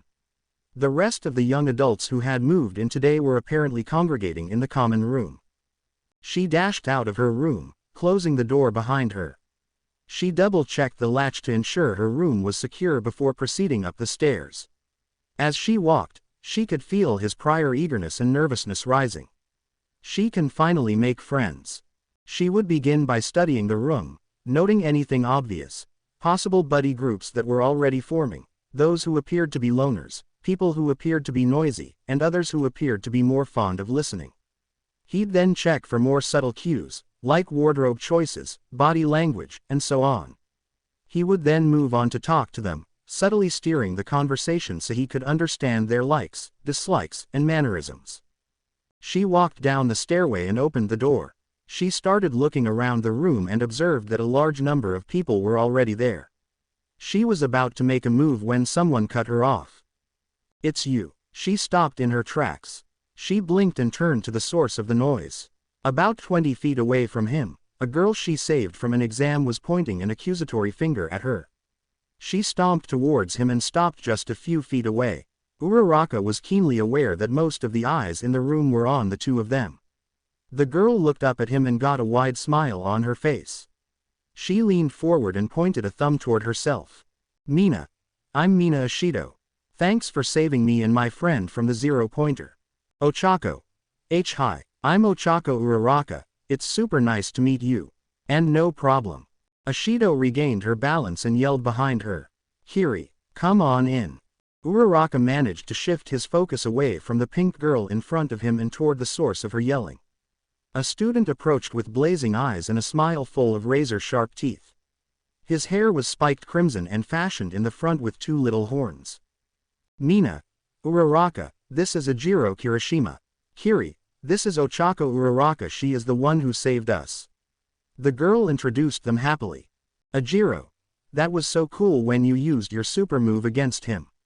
By the way, thanks for saving us." He smiled. Uraraka finally got the good sense to look around the room and he counted 12 people, including herself.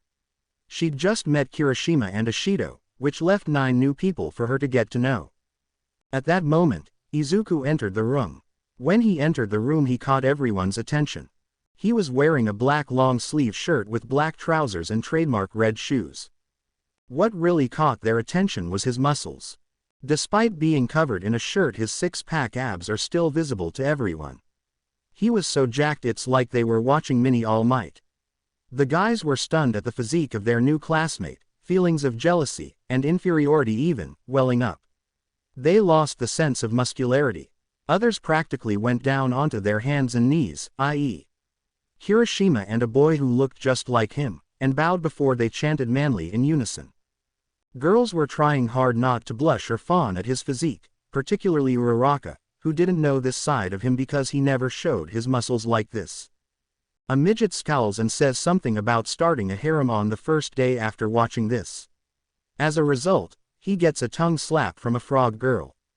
Breaking the silence, a blonde boy with a jagged black streak in his hair came close to the tall boy and said, "Hey dude, My name's Denki Kaminari.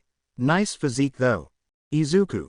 Thanks. Nero Tennyson. Is that streak natural? Izuku pointed to the bolt of lightning in his hair. Izuku took the chance because the young man appeared to be pleased with it. Denki. Yeah, he made a pleased motion toward it, just as Izuku had prophesied. Isn't it pretty sweet? It's completely themed because I have an electrical quirk. Izuku. Of course. It was too cool, so I assumed it was a fake. Denki.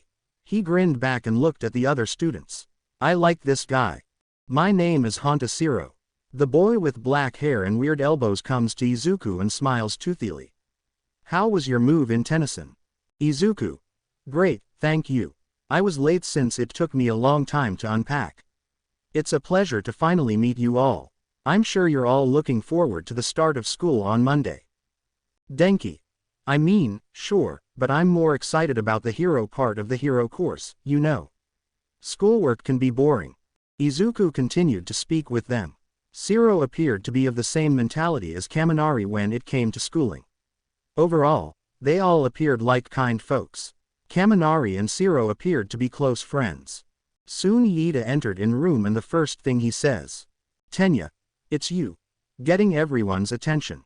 I wanted to apologize since I badly misunderstood you, and it was visible that you realized there was more to the exams than I did. You are definitely a far superior student to me. My name is Tenya Iida, he said robotically. Izuku. It's nice to meet you, Iida. Ajiro. Hi, my name is Ajiro Kirishima, he said with a sharp toothy grin. You have a manly body, Tennyson. Izuku. Thank you Kirishima, you also have a good body. He replied with the same gesture. He was looking around and he found the midget named Minoru Mineta, who raised red flags in Izuku's mind right away. He noticed that the boy took advantage of every opportunity to stare at the female students in the class. He was short, crude, and completely self-centered. Izuku had him pegged as trouble almost immediately after meeting him, which was unusual. Then there was a guy with a tail. His name was Mashirao Ojirao. He is not arrogant and displays respect as well. Izuku noticed that he had a very kind personality. He also has a sense of pride, which makes him respect for him. In the corner of the room, Izuku noticed the same earphone girl from the entrance exam. Her name was Kyoka Juro. He goes to her and begins to introduce himself. After a short conversation, he goes to two boys. One looked like Kirishima. The Twinshima pointed his thumb toward himself and said, My name is Tetsu. Are you heading around? Izuku. Sure, I'd like to meet all of my classmates. I'm Nero Tennyson, and I'm confident we'll become fast friends. He turned to face the other boy, smiling. He was much shorter. The most noticeable feature of him was his head, which was shaped like a bird. My name is Fumikage Tokiyami. The boy's red eyes locked with Izuku's blue. After a much briefer exchange, Uraraka dragged him off and placed him next to the 5 girls who were seated together, the 3 he had earlier noticed as well as Jiro and Melissa, who had moved over. Uraraka eagerly started introducing the girls. Ochako. This is Suyu Asui. She pointed at a young woman with large eyes and dark green hair. She was a little bit shorter than the others and had a cute frog-like appearance. Suyu. Hi, Hiro. Ochako. You already met Jiro-san. Jiro gives him a slight wave. Ochako. This is Mina Ashido. She points towards her pink-skinned friend with horns. Hi energetically. Ochako. This is Toru Hagakuri, she said, pointing, nothing. Izuku had to look twice before noticing floating clothes in the seat next to Asui. His reaction made the girls giggle. She reached out to the taller woman with black hair and onyx eyes. And this is Momo Yaoyorozu. Izuku. It's a pleasure to meet you, he said with a bow. Momo. She laughed once, her hand near her mouth. There's no need to be so formal. We are classmates. Izuku smiled and nodded, but didn't look her in the eyes. Izuku noticed all the girls looking at him expectantly. Izuku. Oh, please accept my apologies, my name is Nero Tennyson. It's a pleasure to meet you all. Izuku gave his famous 1,000,000-watt smile which made all girls cover their eyes. So bright, they all thought. As Sue. By the way, my name is Sue. She told him. This made Izuku smile even greater. Izuku talked with the girls for a few more minutes, getting to know them better. Sue seemed the oddest to him, as if she was emotionally different from the rest of them. Oh, and she croaked like a frog, which was unusual. Jiro was at ease, but he was eager to tease the other girls. Hagakure, like Ashido, seemed bubbly.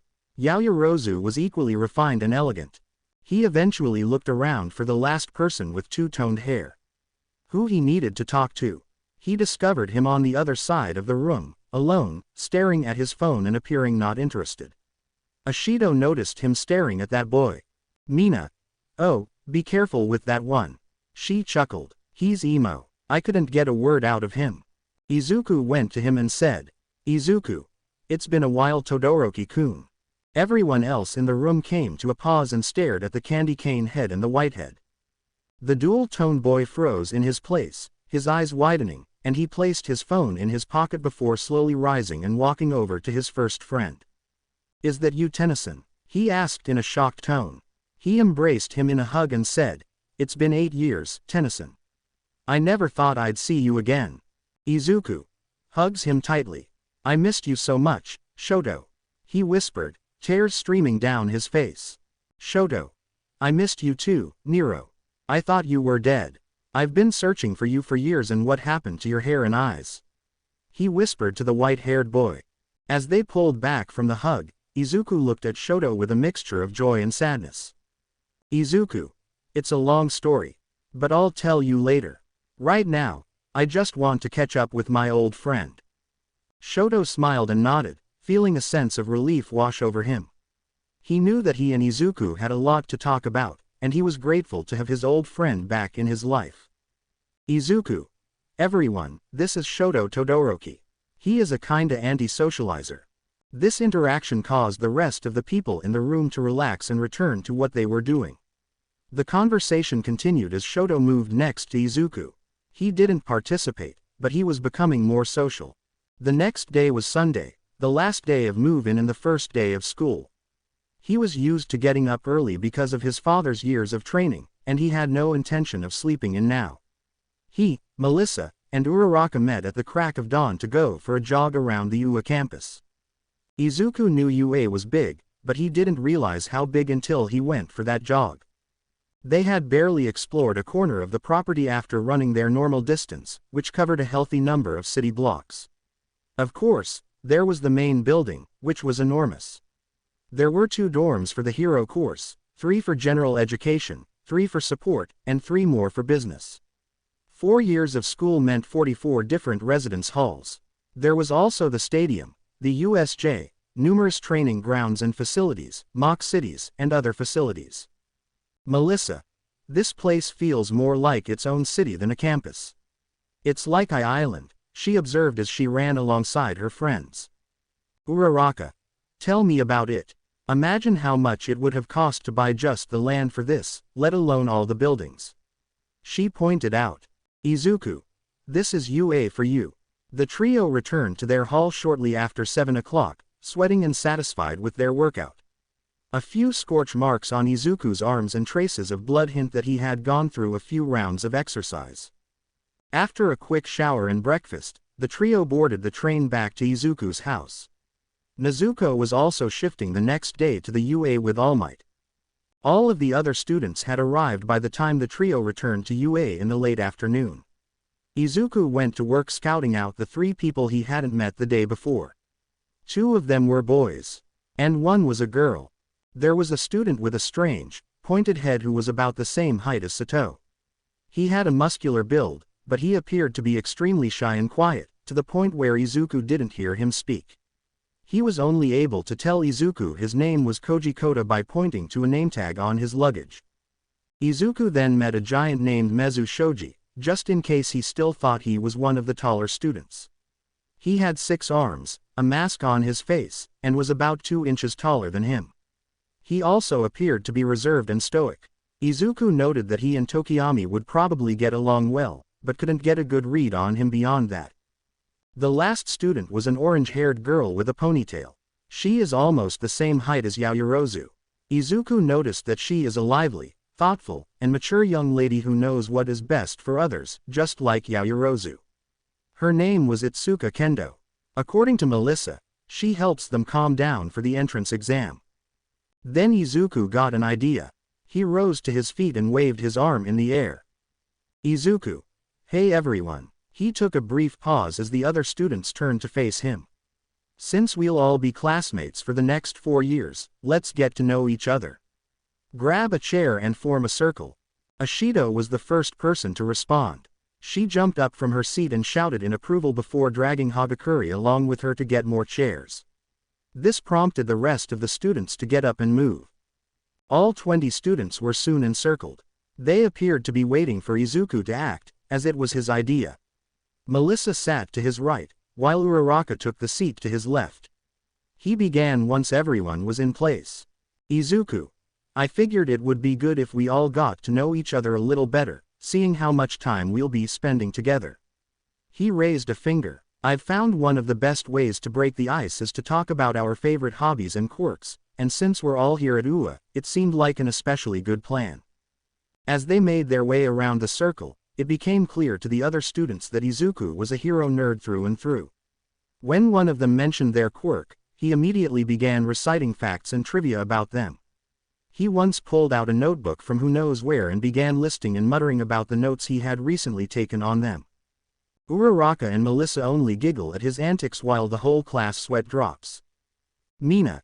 Is he always like this? She whispered to Melissa who was sitting next to her. Melissa. Yeah, when it comes to quirks he becomes a fanboy. She replied with a light chuckle. Uraraka. Nero, you're muttering again.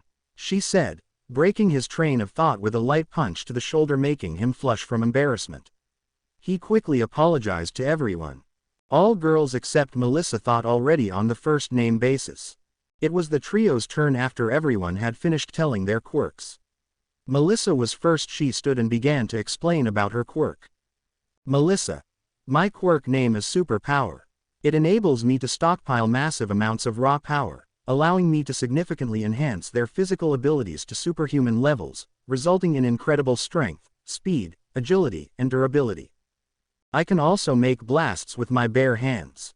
However, the power it bestows upon its user is immense, almost overwhelming. It requires immense physical and mental strength to control. The sheer intensity of the quirk's energy can cause one's body to crumble under its weight. The room fell into a contemplative silence as Melissa's words sunk in. She had the undivided attention of every student in Class 1A. Breaking the silence, Uraraka stands up. Ochako. My quirk name is Willpower. To put it simply, I can draw strength from my willpower and imagination, which allows me to create anything I can imagine. This includes constructs such as weapons, shields, etc. Denki. But how does your power work? How do you create these constructs? Ochako. Great question, Kaminari-kun. I use a support item ring, a conduit for my power. This ring is charged by the power battery. When I think of something, my ring creates it, solid and real. As she makes a small bird, it astonishes them. Momo. Just like my quirk but a superior version. Tokiyami. So, you just think of anything and it happens. Sounds too easy. Ochako. It's not quite that simple. I must have a strong will and the ability to focus on my thoughts. It requires great mental discipline and training to harness the full potential of my quirk. My imagination becomes my weapon, limited only by my determination and belief in myself. Though it can't stop me from becoming the hero I want, I have the power of will within myself, and with that, I can conquer any obstacle that comes in my way. She said in determination.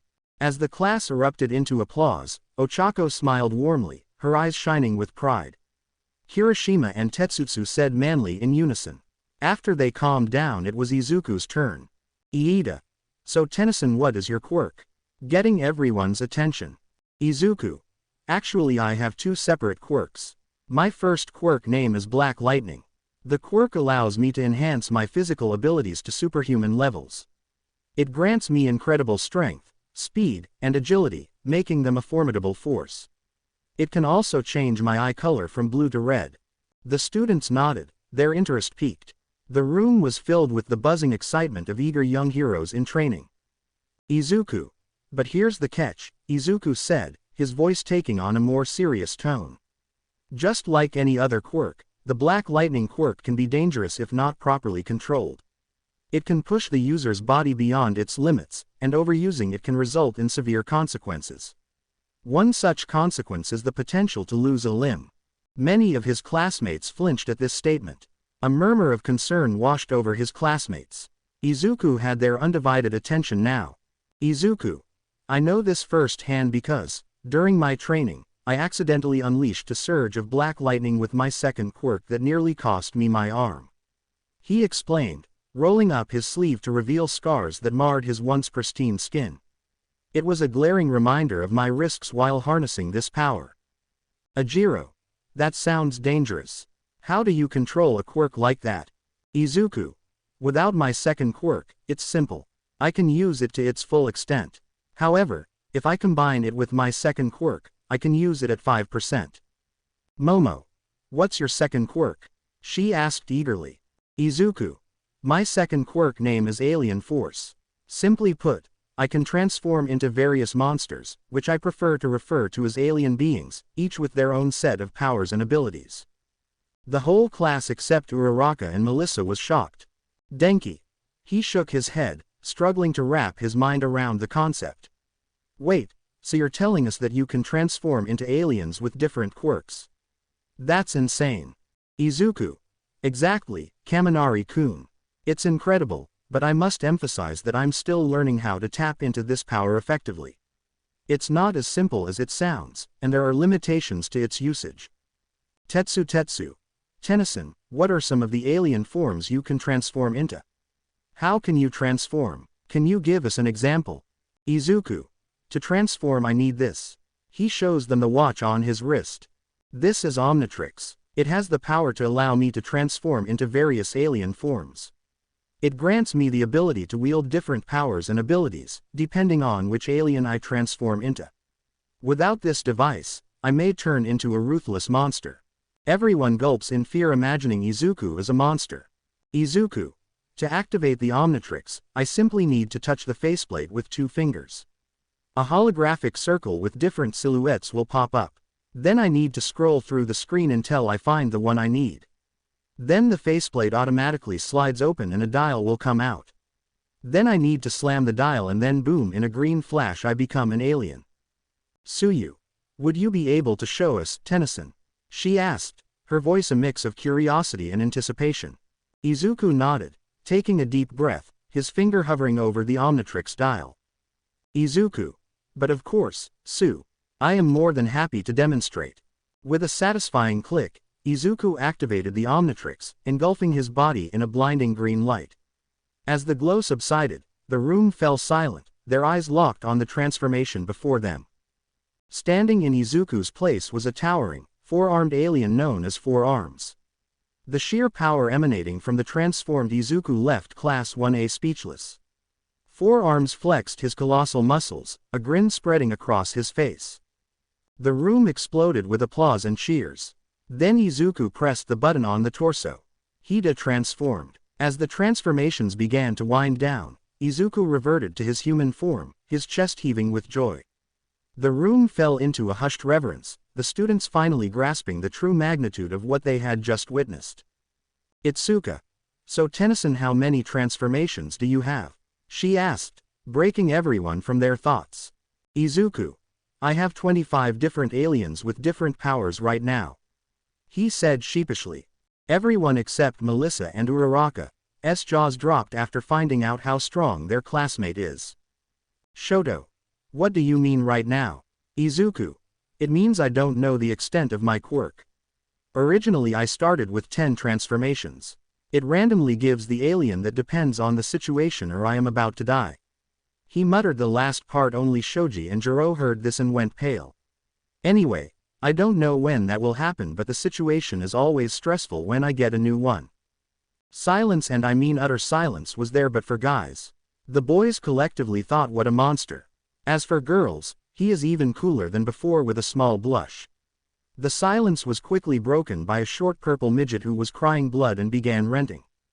Mineta. First you have a cool S*XY body, then you have 2 broken ass quirks, and now you have all the hot babes of this class. Teach me your ways, you bastard. With a sharp cry, he lunged forward to grab Izuku by the collar only to be met by a big green baseball bat. When they saw the culprit, it was Uraraka with a proud smirk holding a bat. Seeing this, all the girls shout in unison, "Home run!" All the other guys only sweat dropped. "Mina, so, can you show us your more transformations?" she said with sparkles in her eyes. Izuku, "Nah, I don't want to reveal my trump cards," making everyone sigh in disappointment. "But I can show you my first transformations tomorrow as a surprise." Everyone roars with joy. Seeing this, Izuku only smiled. Time skip at dinner. Uraraka, Melissa, and the other girls were making their way downstairs later that evening to prepare dinner. They'd spent the majority of the day getting to know each other, talking about their high schools, their quirks, thanks, Izuku, and their hobbies. Suddenly the room filled with an enormous smell.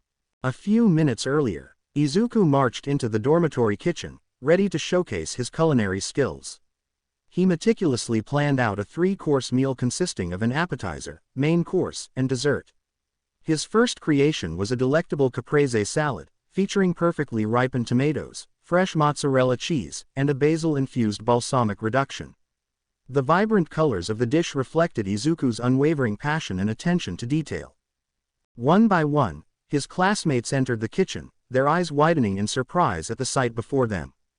Toru Hagakure clapped her hands in delight. "Sure. Wow, Tennyson-kun. You're truly amazing. I can't wait to taste your food." Izuku.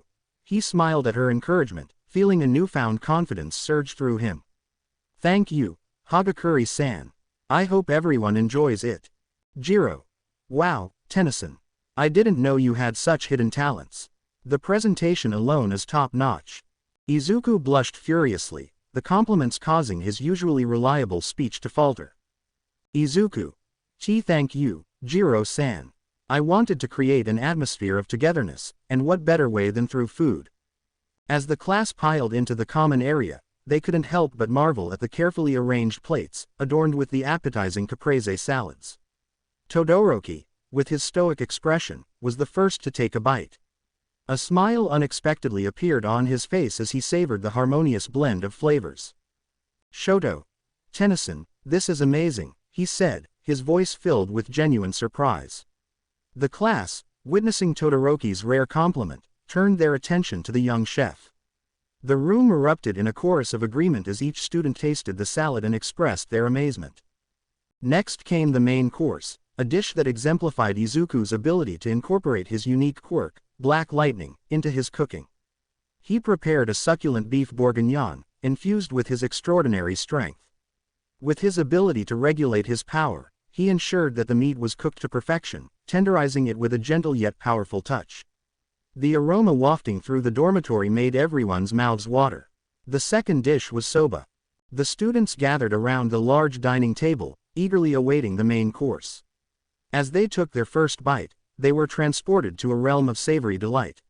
Izuku's beef bourguignon was melt-in-your-mouth perfection, the flavors exploding with each mouthful. Tokiyami, who was known for his frankness, couldn't contain his surprise. "Tokiyami. Hey Tennyson, this is some of the best beef I've ever tasted," he said, his voice slightly muffled due to the delicious food.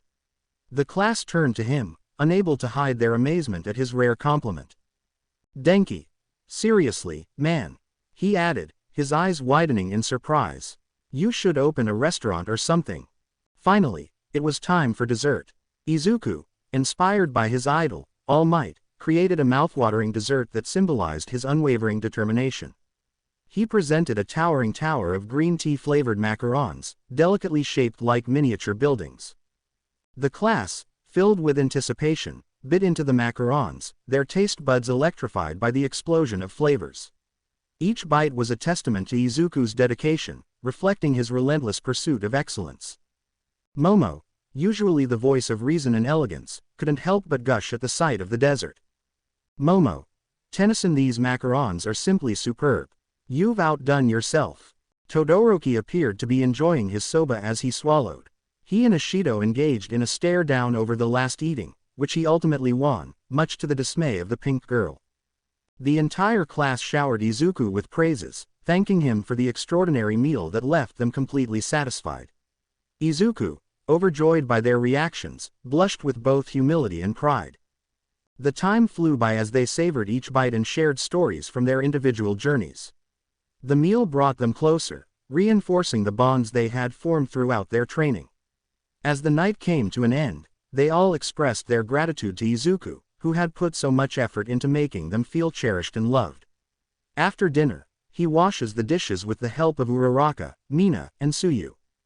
He chose to sleep early that night, partly because of the physical tiredness from his 2 separate exercises, but mostly because of the mental and emotional exhaustion of being surrounded by so many new and strange individuals. Despite his excitement about starting class the next day, he collapsed in his bed and fell asleep immediately. He was grateful in some deep part of his mind that his sleep had been dreamless. He didn't have faith in his head right now. Hopefully, the class will serve as a decent diversion from the other 2 distractions in his life right now. The next day, he awoke at dawn and, for the first time in a long time, he and the girls did not work out. They didn't know what UA had in store for them, so they tried to preserve energy. Instead, he used his spare time to scribble in his journal about the day's hero news. He was about to finish when he heard the sound of a message on his phone. Mochi. Izuku, are you awake yet? You missed our morning workout. Small Might. Oh no, I totally forgot about that. Inventor. Breakfast was prepared by some of our classmates. You're the only one who isn't down yet, are you still sleeping? Small Might. No, I was only catching up in my notebook. I haven't had as much free time in the last 2 days. Mochi. I'm going to eat your plate if you don't hurry up. Small Might. Okay, I am coming. Just give me a few minutes. Izuku hurriedly changed out of his pajamas and into his new school uniform, which he stared at for a while before putting on, still not quite believing that he was finally at UA. His uniform fit a little snugly for his liking. Izuku. Maybe I bulked out a bit since I took my measurements. He stepped downstairs, straightening his tie. The girls had stated the truth, the other 19 kids had begun to eat. He dashed over to the kitchen and grabbed the plate that Uraraka had laid out for him. He was so hungry that he ate a bite before going to sit down. It was amazing. Izuku sat down with some of the other students, including Kirishima and Ashido, at one of the tables. They were apparently discussing their peculiarities, as he overheard Ashido enthusiastically revealing that she could leak acid. Izuku, wait, really? He enjoyed discussing oddities, and it was an extra pleasure that people liked discussing their own quirks as well. They were especially impressed when he mentioned how cool they were. That is a tremendous amount of power. Can you regulate the potency? Mina. Yep, she was astonished at his curiosity, as he had suspected. I can control the strength, viscosity, and more. Her pupils constricted slightly as she stared at his head. But what about you? You haven't revealed about those muscles and your alien force quirk you mentioned. I bet I've seen that forearm guy before. Izuku was taken aback by the sudden change in subject and her intensity, but he recovered swiftly. As he was about to change the subject, Iida interrupted him. Tenya. The class starts in 15 minutes. He stood at his seat, his palm extended in a cutting gesture. I think we should all go to the classroom. Izuku was happy about the disruption and used it to force the rest of his meal down his throat before heading to class, leaving Ashido's queries unanswered.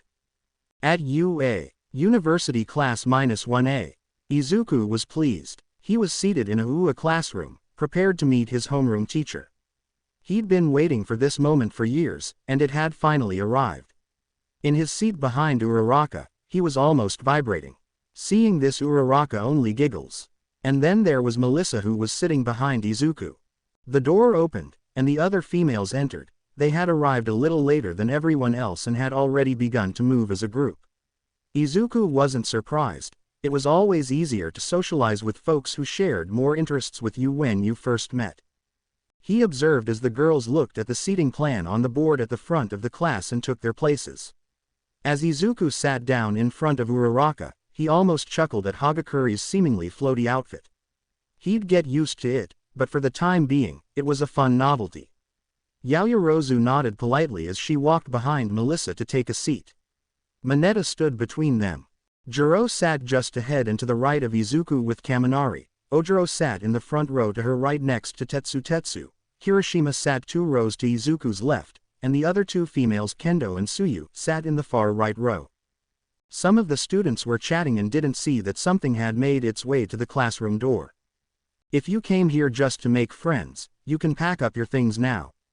Izuku, Iida, Ochako, Momo, Kyoka, and Mina all froze. Izuku leaned over Ochako and noticed a human-sized larva with a human face lying on the corridor floor.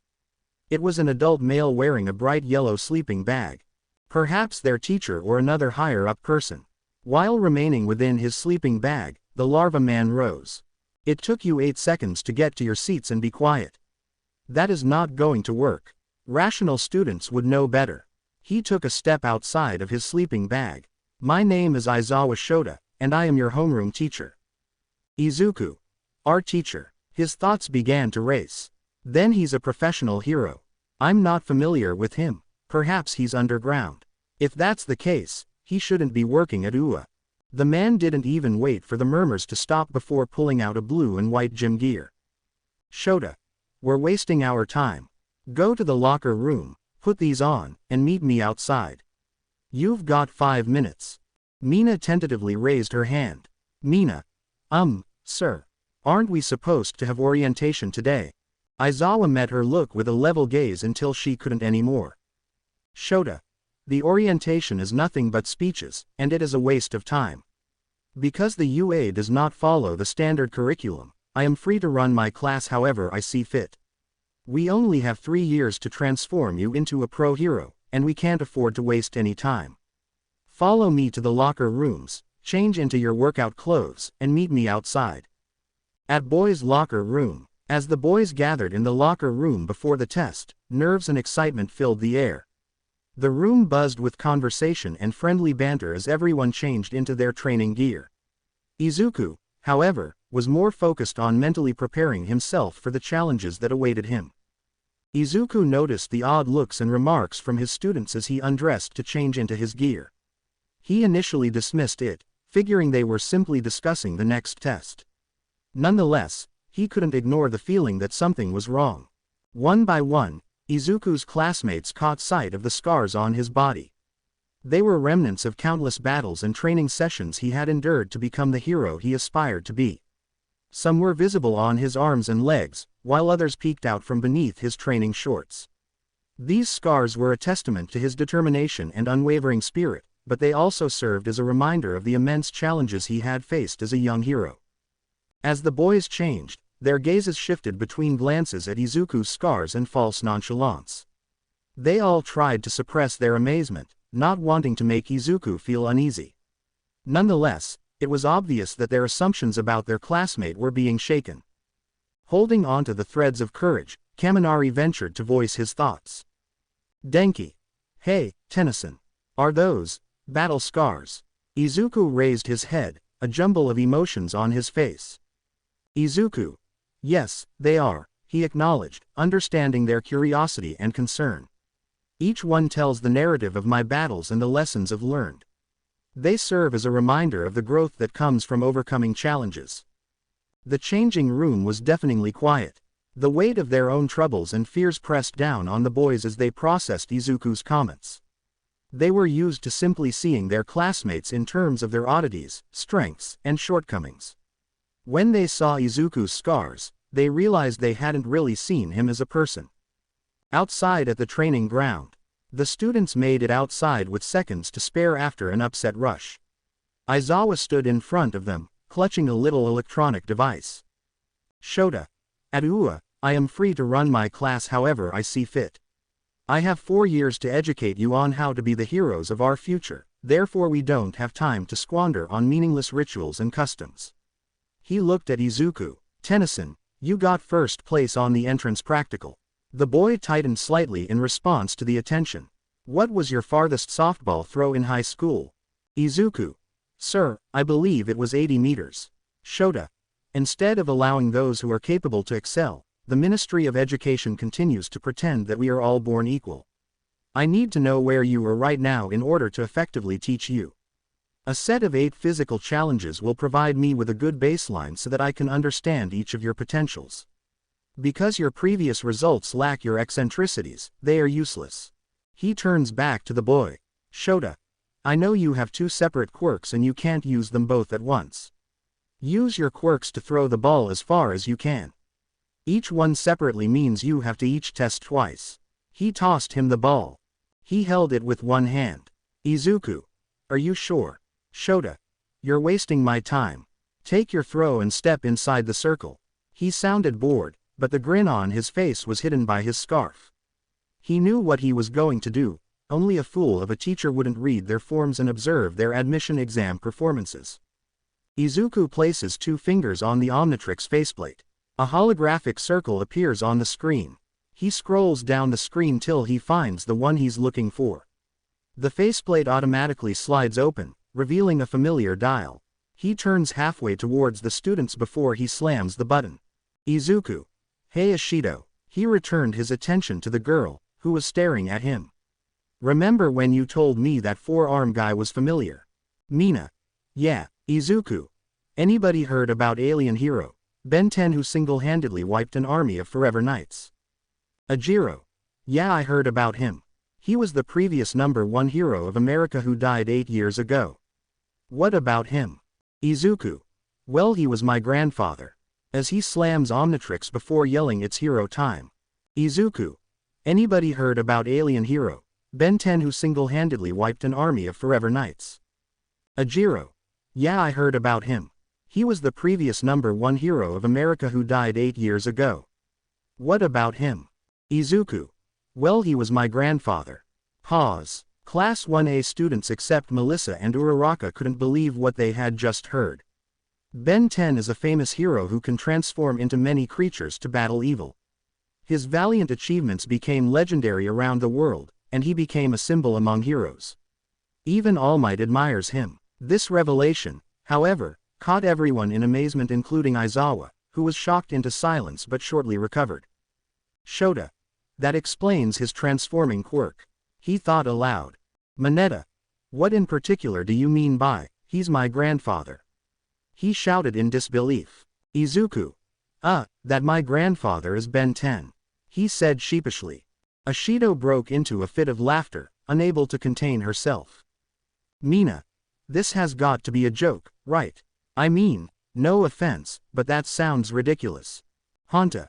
What? How come you didn't tell us? He was accusingly pointing at him. Sue was also stunned, a bewildered finger on her face. Shota. You're wasting our time, he said, interrupting Izuku's response. You can go out later. Heroes must be able to concentrate. The students muttered, none louder than Mineta, but they soon stopped. Izuku took a deep breath before activating the watch and slammed it by yelling. Izuku. It's hero time.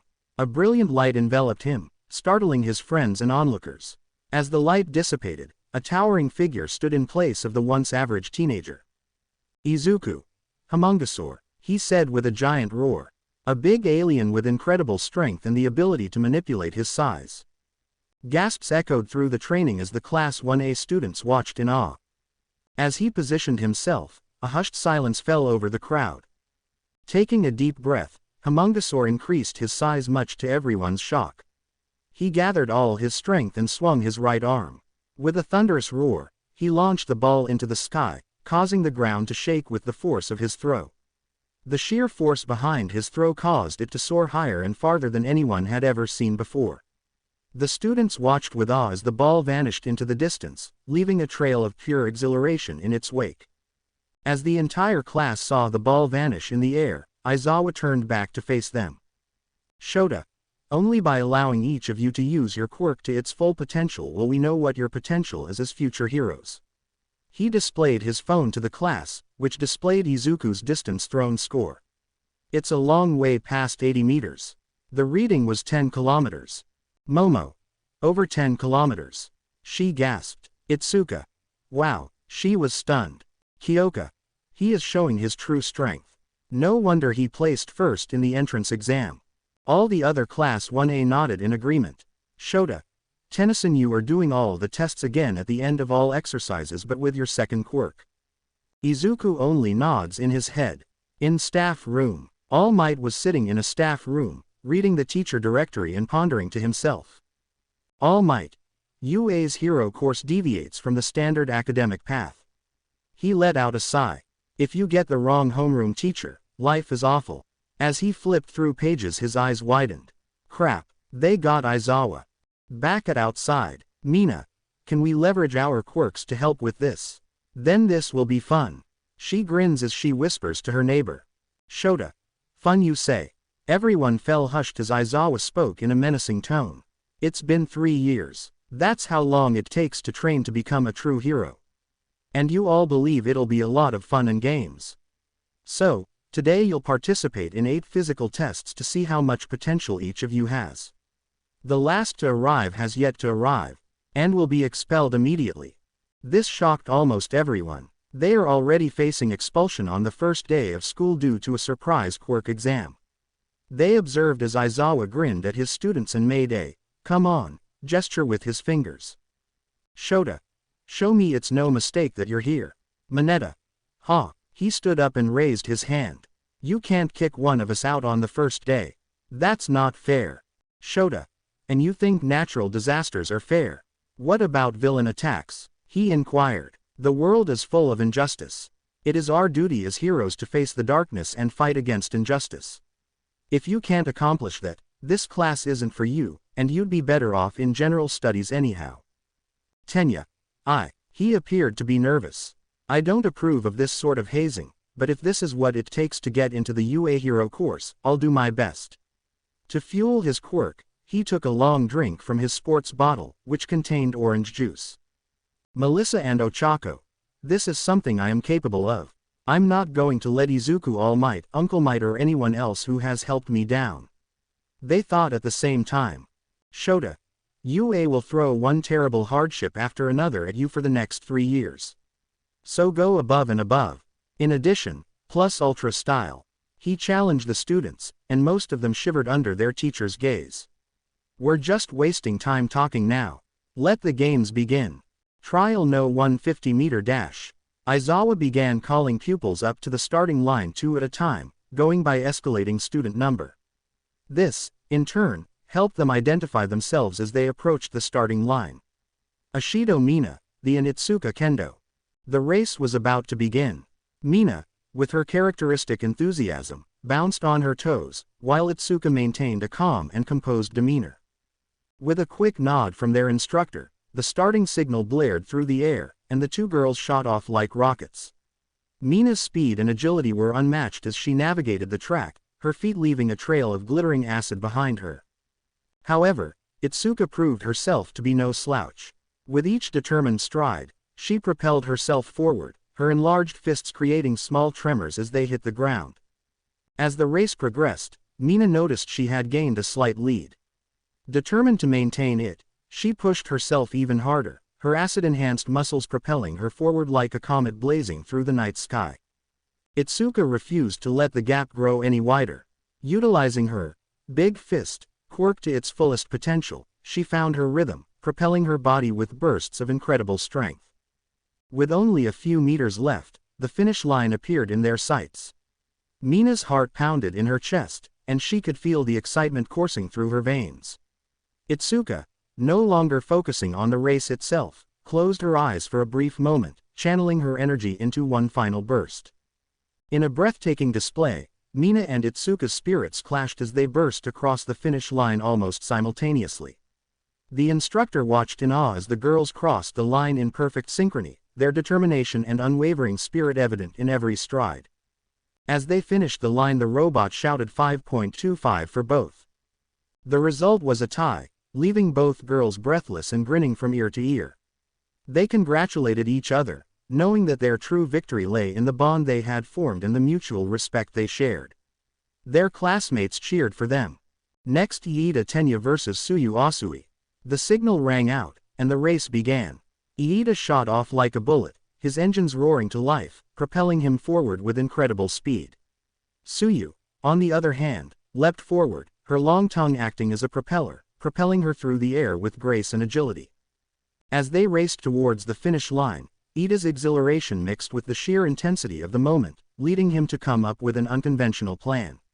With his quick thinking and creativity, he had an idea that just might give him the edge he needed to secure victory. With a burst of speed, Iida veered to the side, surprising everyone watching. He skillfully leapt over a hurdle, then took a sharp turn towards a row of high obstacles. Using his agility, he began leaping from one obstacle to another, quickly closing the gap between himself and Tsuyu. Tsuyu, while momentarily taken aback, remained focused. Her tongue continued to propel her forward with amazing speed. With every jump, she managed to maintain a steady stride, refusing to let Iida's sudden change in strategy deter her. The students erupted into cheers of amazement as both competitors approached the final stretch. Iida, sweat pouring down his face, refused to give up. With one final leap, he propelled himself towards the finish line, crossing it just ahead of Tsuyu. The students erupted into applause as Iida Tenya was declared the winner of the 50-meter race. His display of quick thinking and out-of-the-box strategy had left everyone in awe. Even Tsuyu couldn't help but smile, impressed by the creativity and determination Iida had shown. As they complete the race, the robot shouts, "Iida Tenya, 3.5 seconds and Sue Asui 4.5 seconds. Ochako Uraraka vs Todoroki Shoto." The race was about to begin, and anticipation filled the air. Ochako looked at Todoroki, determination etched on her face, as she flexed her newfound abilities. Todoroki, however, remained composed, ready to showcase his mastery over ice.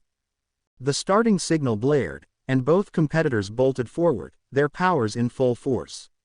Ochako conjured a shimmering green energy track beneath her, propelling her forward at incredible speed. The energy manifested as giant, glowing wings on her back, lifting her toward the finish line. Todoroki, on the other hand, created an icy pathway beneath his feet, gliding swiftly towards victory. As the two contenders raced, their different powers clashed in a beautiful display of colors and elements. Ochako, with her creative approach, formed a floating platform beneath her feet, giving her an extra burst of speed. Her constructs morphed into boosters, propelling her even faster towards the finish line. The crowd watched in awe as she defied gravity itself. Despite the impressive display, Todoroki used his quirk to unleash chilling gusts of wind, causing the temperature to drop rapidly.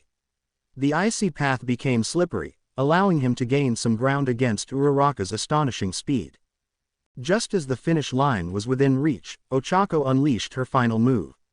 Using her imagination and her power, she transformed the green energy track into a swirling tornado, launching herself forward with unimaginable force.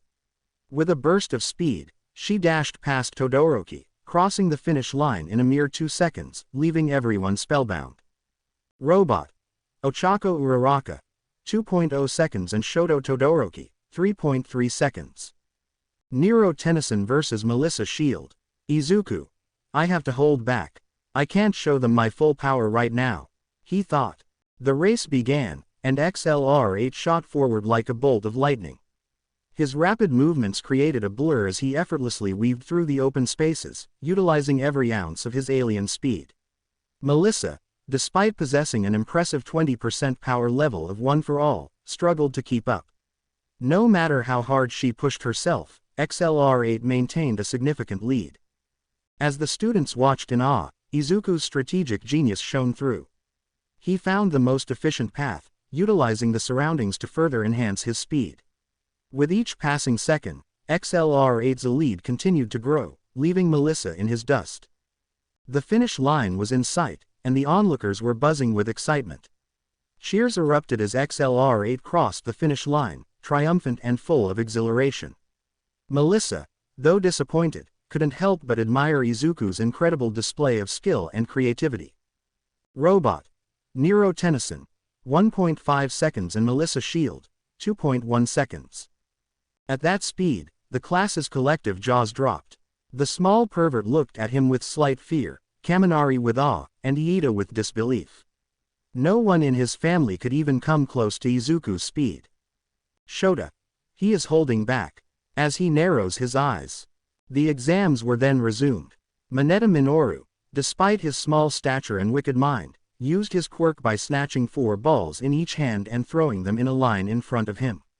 He immediately bounced on each one, jumping forward as fast as he could while also throwing more down the lane, finishing with the slowest time of all, 7.21 seconds. It was unlucky just due to his stature. Test number 2, grip strength.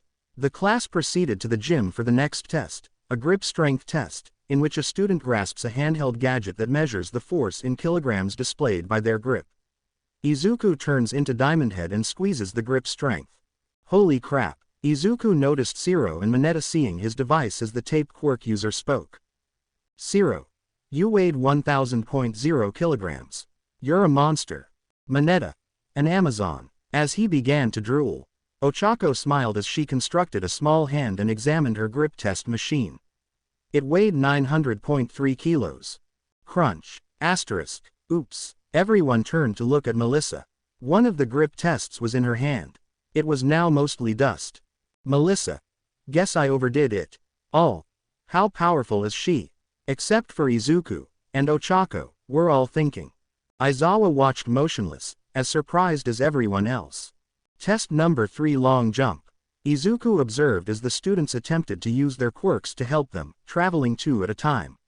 For the time being, Uraraka, Melissa and Tsuyu were the only pupils who had succeeded above the rest. Izuku watched Iida almost clear the sandbox, his motor propelling him forward. Todoroki effortlessly cleared it by launching himself off another ice pillar. Izuku also jumps over the sandbox, by turning into Crash Hopper, landing a few feet ahead. Momo was also able to clear the sandbox with relative ease. Mineta, who could only bounce his ball on the initial platform and had no forward momentum as well as a small physique, had the lowest score. Test number 4, side jumps. Mineta made up for some of his shortcomings by forming clumps of balls close to him and bouncing off them with ease, owing to his small stature. Izuku handled it effectively as well, using fast track for sidestepping. Iida demonstrated his ingenuity by turning his leg motors on and off on each leg separately. Test number 5, ball throw. The first to go was Uraraka. She used her imagination to construct a cannon. Placing the ball into the cannon's chamber, Ochako aimed with precision and unleashed a powerful green beam that propelled the ball high into the sky. Gasps of amazement filled the air as the ball soared toward the heavens, leaving a trail of glowing particles in its wake. As the energy ball disappeared into the horizon, her classmates all except Izuku and Melissa's jaws dropped in awe. Aizawa then showed everyone the score. All. Infinity.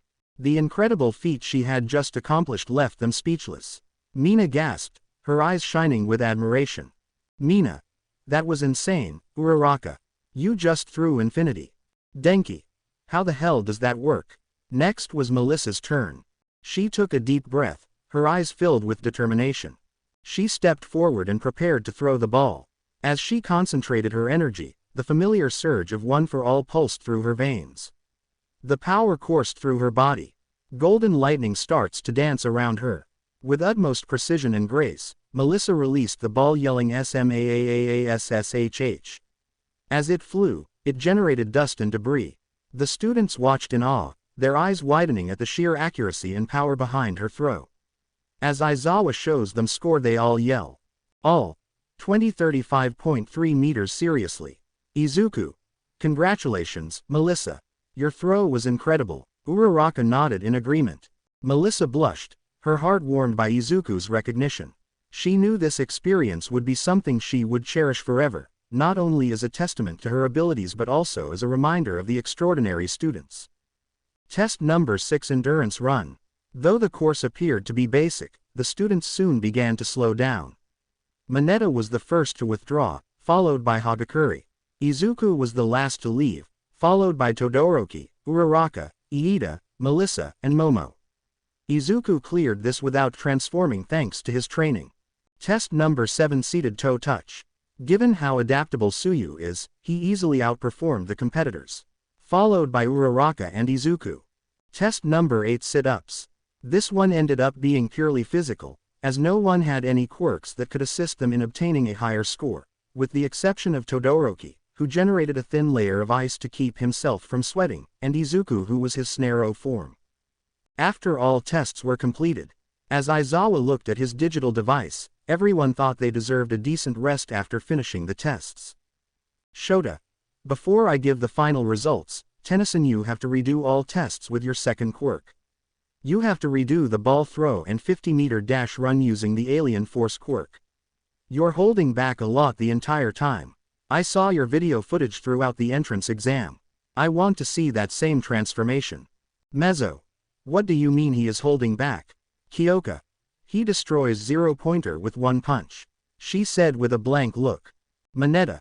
He what? Izuku. You were talking about atomics, right? After getting a nod, he explains to Aizawa about his risk. While atomics has enormous power, it is not without risks. One of the key issues is the possibility of unintended nuclear reactions. Atom manipulation on this scale runs the risk of producing unstable isotopes or initiating uncontrollable chain reactions.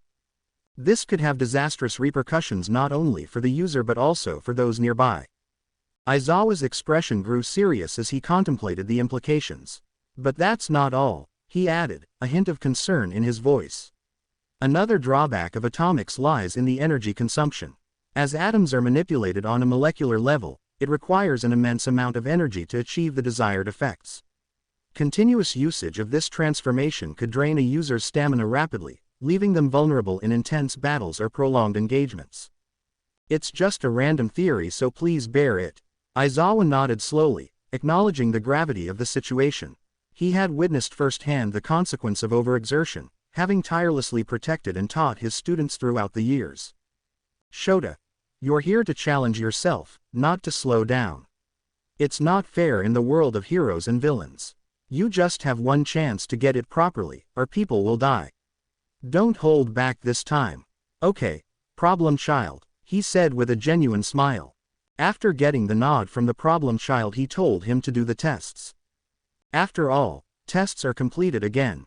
Shota. Your ranking will be determined by analyzing your performance with preset standards. I'll just show you the outcomes because it wouldn't make sense to read out your scores.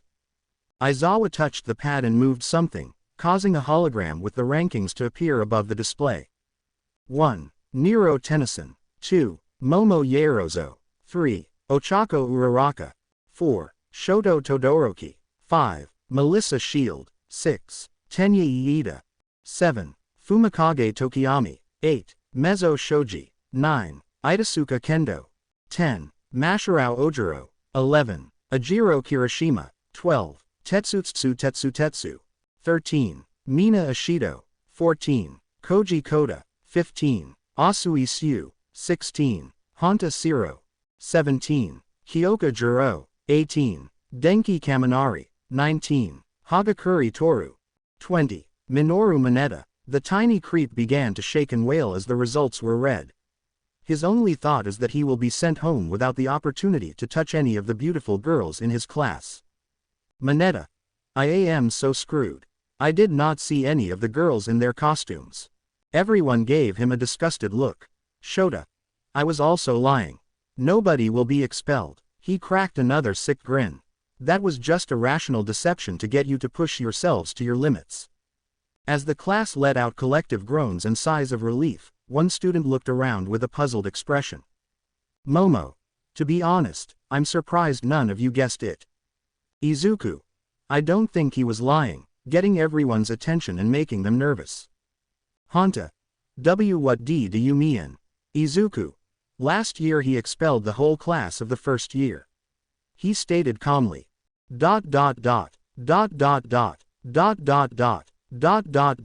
Everyone turned towards Aizawa, who now had a terrifying grin on his face. Shota.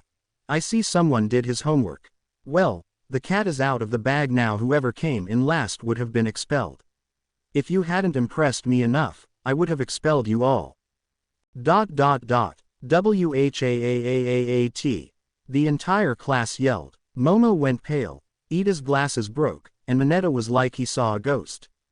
Shota. Anyone with a powerful quirk and enough study time can get into the UA, but many of those who do get in believe they can rely solely on their quirk. That, my friend, is insufficient. Your quirks are pointless if you lack the imagination to use them creatively, or the potential to grow. He indicated Mineta. Your quirk is simple, but you used it creatively during the sidestepping exercise. That tells me you have the potential to be a good hero if you put in the effort.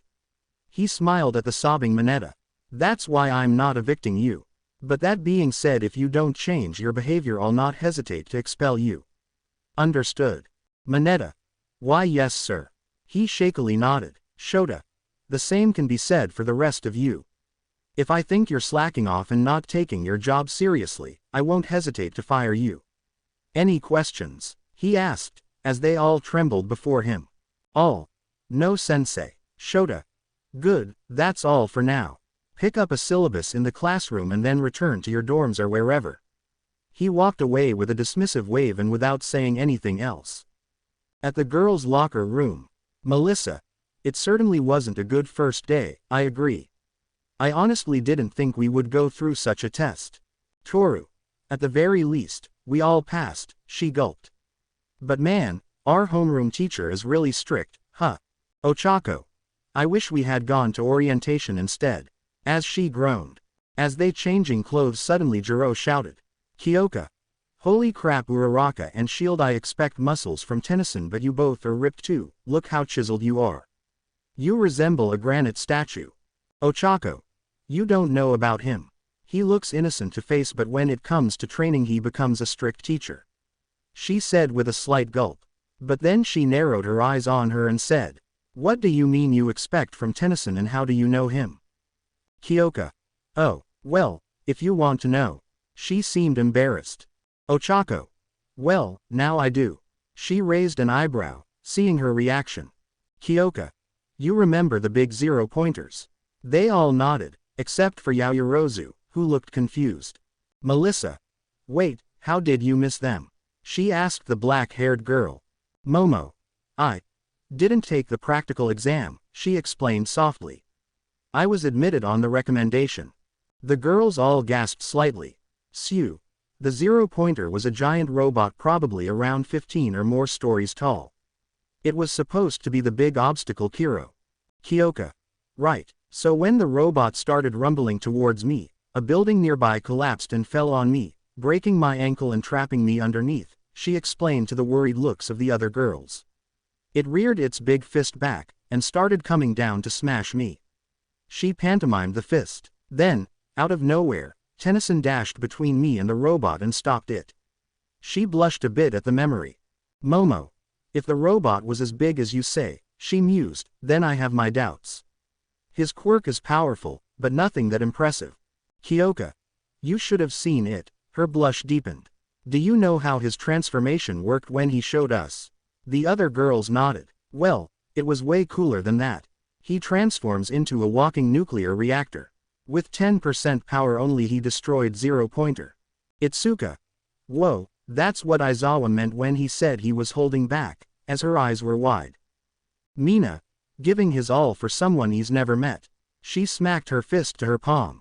This was the same as Uraraka and Melissa saved us. Now I understand where you get that self-carification thing. Sue. I can see that, she spoke up, causing the other girls to look at her. He's the grandson of a former #1 hero, after all. Kiro. Mina. Oh yeah, she exclaimed. I forgot about that with everything going on out there. Grandson of Ben 10. In boys' locker room, everyone goes to the dorm after changing except Izuku, who is thinking something until a familiar voice is heard from Omnitrix. Aya. Hello Izuku. Izuku. W. Wah. He panicked like a scared animal but then realized it was just Aya. Geez Aya, it's just you. But then screamed again. WHHATT are you doing in Omnitrix? Aya.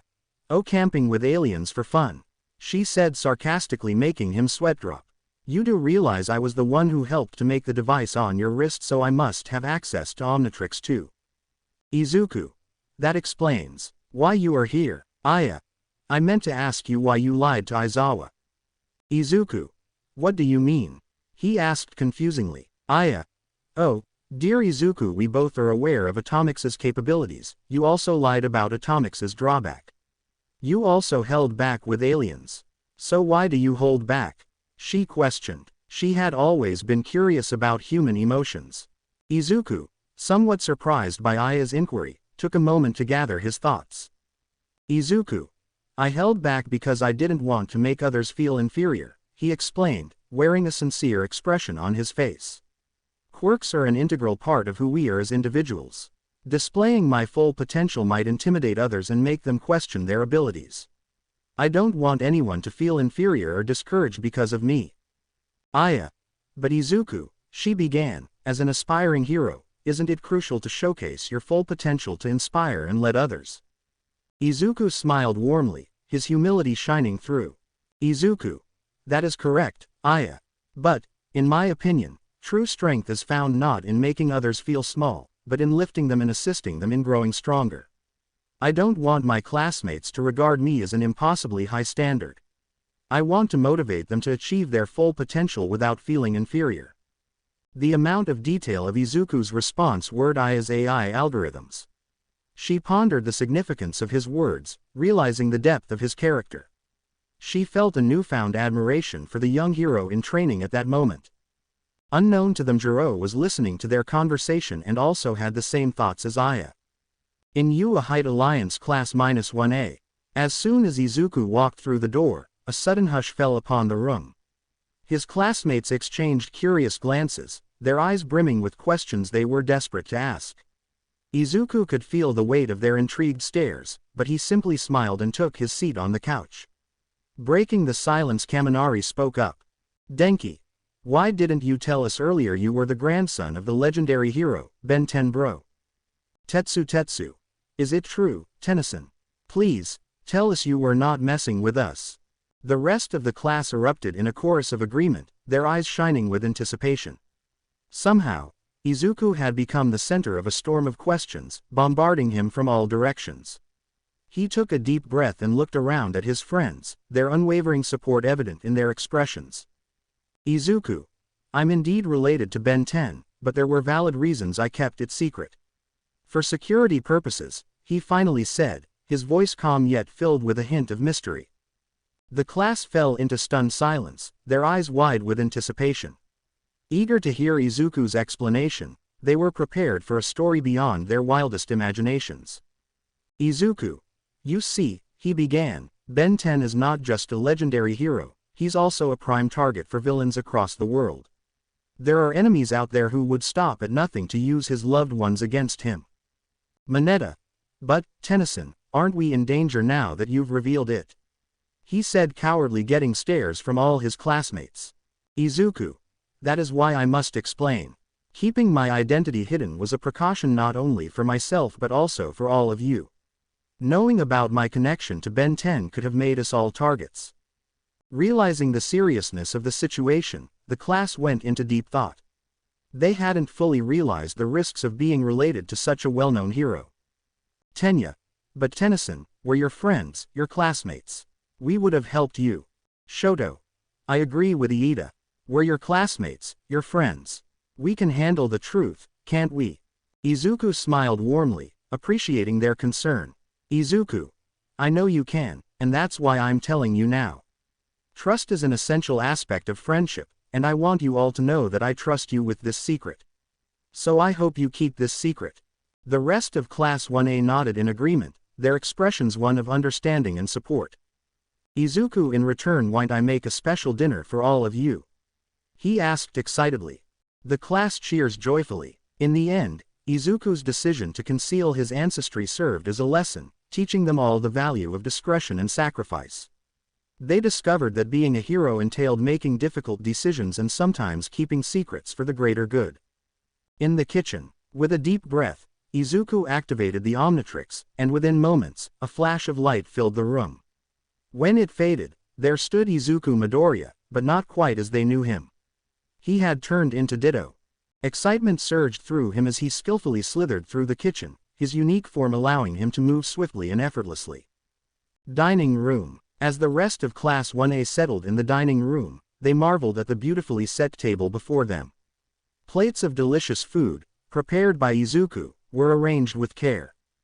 The dinner began with a soup that tasted like a combination of every ingredient's best flavors, a blend only Ditto could perfect. As they savored each spoonful, the students marveled at Izuku's ability to channel Ditto's skills into creating gastronomic masterpieces. Next came the main course, a succulent steak that seemed to melt in their mouths, cooked with precision and tenderness. Yaoyorozu couldn't help but admire Izuku's mastery of the Omnitrix, allowing him to replicate the skills of a world-class chef. The meal continued with a series of mouth-watering dishes. Izuku showcased Ditto's adaptability by presenting sushi rolls, sculpted with precision and artistic flair, with each bite transporting the students to a whole new culinary experience. Finally, it was time for dessert. The students enjoyed the final course. They couldn't help but reflect on the true magic behind the meal. It wasn't just the incredible abilities of Ditto that had made this dinner special. It was Izuku's unwavering passion for his friends, his commitment to making their lives better, and his unyielding determination to go above and beyond. As the dinner was over, Class 1A applauded Izuku for his extraordinary efforts, feeling grateful. They knew that this dinner wasn't just about food, it was a testament to the limitless possibilities that lay within every one of them. Next day. The following day was the first day of school. So far, things have been fairly normal in terms of high school. Hazashi. Now then, boys and girls. He began his presentation by pointing to the board. Which one of these sentences is the correct one? A thought that had been lurking in his mind for months popped into sharp relief. B. A thought that had been lingering in his mind for months suddenly came to light. C. A thought that had been lurking in the back of his mind for months popped into sharp focus. D. A thought that had been in the archives of his mind for many months came sharply into relief. So boring. Mina, Kaminari, and Kyoka all looked tired. Present Mike chose Momo from among the students who raised their hands. Quote, Momo. It is C. The reason for this is, of course, that the adverb, sharply, is used to emphasize the speaker's sudden realization. Hazashi. That is correct.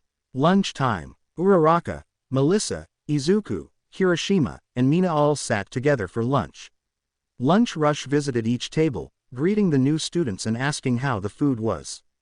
Unlike the other tables he visited, Izuku was seated at theirs. Like every other stop, the pro hero introduced himself and inquired about the food, but before anyone could respond, Izuku whipped out his notebook and darted out of his seat.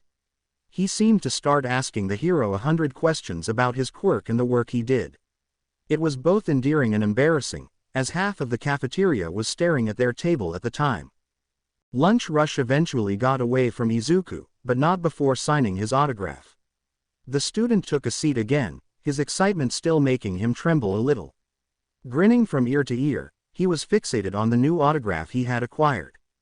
Mina. Is that how you always act when you meet a hero? As she snickers. Izuku only nodded with a slight blush. The representations made the rest of the table laugh. After lunch, Toshinori or All Might was staring at the door in the UA teacher's lounge. He was supposed to arrive at Class 1A to begin hero basic training, but instead, he was frozen in thought. All Might. Toshi, come on. You've been up against murderers, psychopaths, and thugs, not to mention him. You can deal with a swarm of teenagers. He slapped his shaky legs. Damn it, stop shaking. He inhaled deeply and pushed open the door. He'd waited a few minutes after class started to be able to walk through the halls without being accosted every few minutes. What I wouldn't give for an excellent disguise. When I'm this big, I can't exactly hide. He let out a sigh. At Class 1A, 1A students were all excited for their first heroics class. A burst of very familiar laughter echoed throughout the halls, causing students to pause, unable to believe what they were hearing. All Might. Ha ha ha ha ha, I'm here, he declared. The other students exclaimed in surprise and delight. Coming through the door like a normal person. All Might entered the room in a very, not normal, manner, but none of the students seemed to mind as they all stared with wide eyes at the number one hero as he marched into the room looking at everyone with his signature smile as everyone began to gush about him. Ojiro. I still can't believe it. All Might is going to teach us. Tetsu. It's amazing. All Might is going to teach us something. Suyu. Hero, is that his Silver Age costume? Everyone got a good look at All Might's costume as he marched heroically to the desk. The torso was mostly red, with white stripes around the chest and sides, and the pants were blue with white stripes. He wore golden yellow boots, a belt, and bracers, as well as a flowing blue cape. When All Might got behind the desk, he put his hands on his hips and looked around at the students. Everyone waited to hear the number one hero speak with bated breath. All Might. Welcome to the most important class at UA. Hi, young heroes. he said with his trademark large grin. Think of this class as harrowing 101. After having waited all day, everyone smiled. Here you will learn the fundamentals of becoming a hero and what it means to fight for good. Our first day's lesson will not hold back. That's correct. Battle training with Hero Course Class 1B. And to go via this, he declared before pointing to the side of a wall epically, are these. The walls began to shift abruptly, followed by shelves containing suitcases, each labeled with a student number. Your Quirk registry costumes and the special forms you all filled out before school started, along with any details you wanted. The students all cheered, eager to put on their uniforms. They hadn't expected them to be finished so quickly, but such is the nature of UA heroics. All might. Now go change and meet me at ground beta when you're done, he said as he dashed out the door. Hey, I felt worried about nothing. Ground beta. All Might stood near the entrance to training ground beta, waiting for the class. It only took a few moments for the students to start walking into the training grounds in their new hero costumes. The costumes were as varied as the oddities they represented. Some of the costumes were ostentatious and flashy, while others were simple and functional. Soon all of Class 1A came out from changing rooms and admiring their hero costumes. Izuku was wearing a skin-tight black suit with teal-green highlights on the lines, as well as black iron soles and black boots. This costume also includes 2 silver plates on his shoulders, as well as 2 straps coming down from his upper body pads, and a red button on the left. On it, he was wearing a black shirt that had a green stripe in the middle with a white 10 and green stripes on the sides of his shirt. He's dressed in brown cargo pants with knee pockets, and a brown belt hidden beneath his shirt. In addition, he is dressed in a green hooded jacket with green stripes on both arms and a green number 10 on the right side. Only jacket credit Bin Tennyson on Tumblr. Next to him was Uraraka, who redesigned her costume with the help of Aya. Her hero costume is a black full-body suit with a green color down the center of her torso, topped with 2 black semi-spheres on her chest, green stripes beginning at her midsection, a deep green choker, and 2-toned dark sleeves with cuffs. It also comes with matching dark green accessories, such as round gauntlets with handles, chunky knee-high boots, and a 2-piece belt with a round buckle. She also wears matching headgear with a tinted visor. Her accessories are intended to press her acupuncture points. Finally, there's Melissa, whose outfit is made of nanotechnology. Her outfit consists of black full-body armor with the upper half red from the sides and back with a blue line in the chest and black in front, and the lower half black from the back with a red accent in front. She is also wearing a helmet that is covered in red, has no mouth, and neon blue eyes. She was dressed in bulky footwear called air thrusters and full-finger gloves called repulsor blast. She can use them, channeling one for all in her hands. Thanks to Aya, she also attached wings in her back. He decided to look around, hoping to clear his mind by studying the costumes of the other students. Izuku. It appears that many of them prefer form over function. Style is important, I suppose, and there's always time to add or change things as we learn more. I suppose I don't have to worry about that. Ojiro's is fairly straightforward. Kaminari is simply wearing a jacket over his shirt. What the hell is Yaoruzo wearing? He was thinking until Jiro, Mina, and Kirishima approached them. Ajiro. Your costumes are manly. Mina. Tell me about that. She said, pointing toward Melissa, and said. Her costume is so badass. Melissa. Thanks. Kyoka. You have some taste, Tennyson. She said, impressed by his costume. Kyoka's hero costume was unremarkable. The outfit consisted of a long salmon-colored shirt with rips at the collar and hem, black pants, and boots with stereos built into the shafts. She also wore a plain black choker and white fingerless gloves, giving her a rocker look, as well as 2 small, triangular red paint marks just below her eyes. Izuku. You also have a great costume, Jiro-san. You look like a punk rock star and you look cute. Kyoka wasn't used to boys calling her cute, so she didn't know what to say. She only blushed. Uraraka and Melissa exchanged silent glances with Jiro. Another love rival, they thought in unison. Mineta was chewing on his little yellow cape nearby. Mineta. He's one lucky bastard. His damn hot, nice guy persona is bringing him all the babes. Mina stood there and watched everything happen. Her outfit consisted of a plain white mask over her eyes and a skin-tight purple and turquoise bodysuit with a camouflage pattern that ended just above her breasts. She dresses it up with a cropped, sleeveless tan waistcoat with white fur along the collar, which she wears unbuttoned. She wears acid-proof boots with holes in the soles that allow her to secrete acid from her feet to slide around in. Mina. Ooh, a love square. She then grew a mischievous grin. I guess I'll have to start teasing him. He is adorable. Ajiro. Where is Todoroki? Tenya. He's still in the changing room. He didn't want to put on his hero costume until the rest of us were done. Izuku. Oh, boy. He shook his head, sensing what took Todoroki to take a long time. Thank goodness, Todoroki showed up a minute or so later, fully costumed in his hero outfit, which included a gold combat vest, white pants, and boots. Everything above his waist was completely covered in ice on the left side. As they continued their chatting, Class 1B arrived. A certain blonde pierces her red eyes on two certain individuals. Flashback. After the entrance exam, the trio throws a party for each other with Nezuko with them. Izuku noticed someone watching them as they walked together, after eating too much. The feeling wasn't good, and before he could turn around to see who it was. Round face. Everyone came to an end completely. That voice was familiar to them except for Melissa and Nezuko. They turned around to see who it was. Ochako. Katsumi. She stated surprise at seeing the ash blonde right behind them, looking at her with an unhappy expression. Katsumi. How did you manage it? Uraraka raised an eyebrow as she spoke quietly. Ochako. Excuse me, Katsumi. I said, how on earth did you get in? She burst into a roar. Izuku. Stand down, Katsumi. She growled and released smoke from her hands. I don't need to deal with you right now extra. She yelled at him before turning to face the girl standing behind the boy. Tell me how you cheated now. Ochako. I didn't cheat. And I don't care what you think or what you say. I applied because I have friends and family who believe in me. People who said I had the potential to be a hero. So, whether you like it or not, you can't stop me. Katsumi. Do not play dumb with me. You know what, you should have killed yourself when I told you. She said calm manner but with a devilish smile before shouting.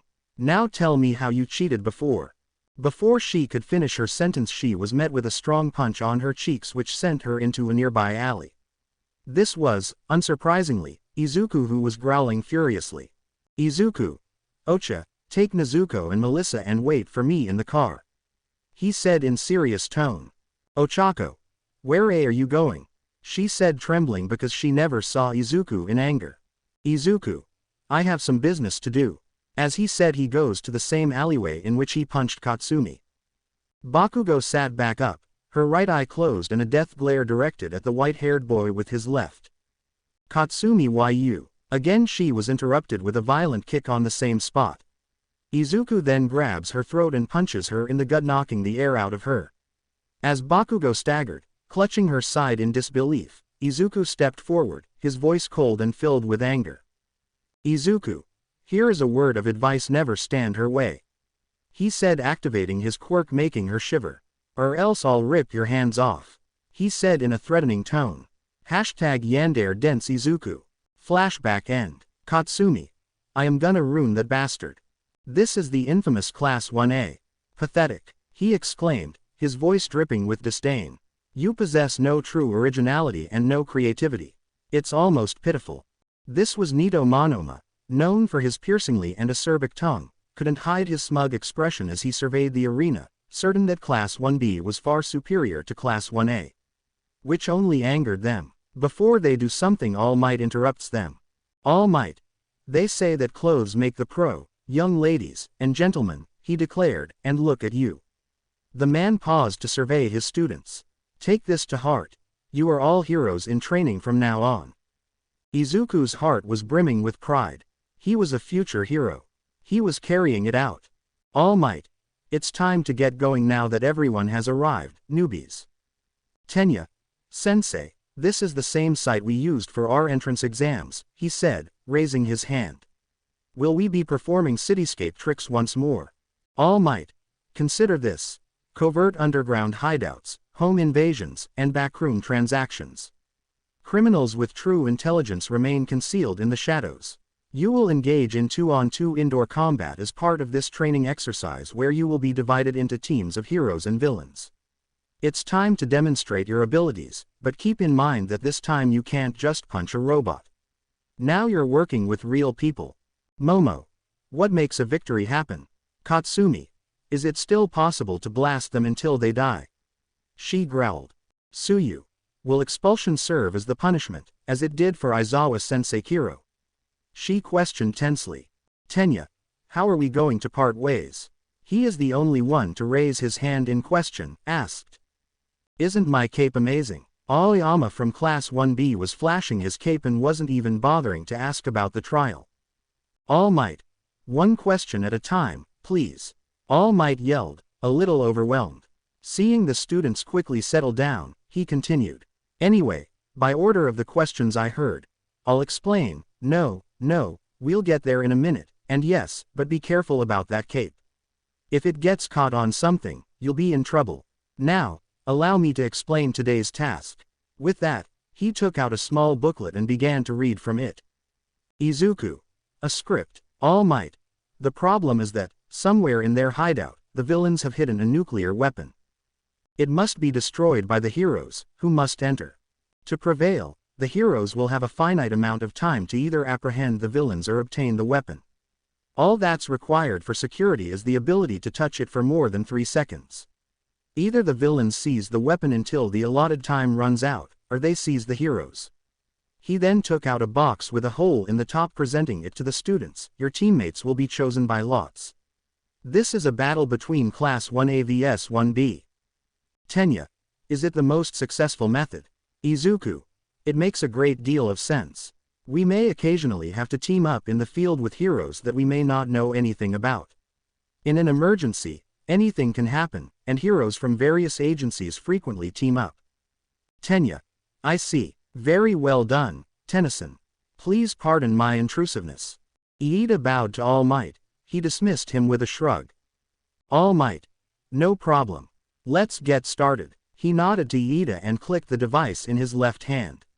A projection of all 40 students' names appeared and quickly began scrambling them up. Finally, 20 teams were displayed. Team A. Nero Tennyson and Kyoka Jiro. Team B. Tetsu and Itsuka Kendo. Team C. Tenya Iida and Eijiro Kirishima. Team D. Honta Siro and Masharao Ojiro. Team E.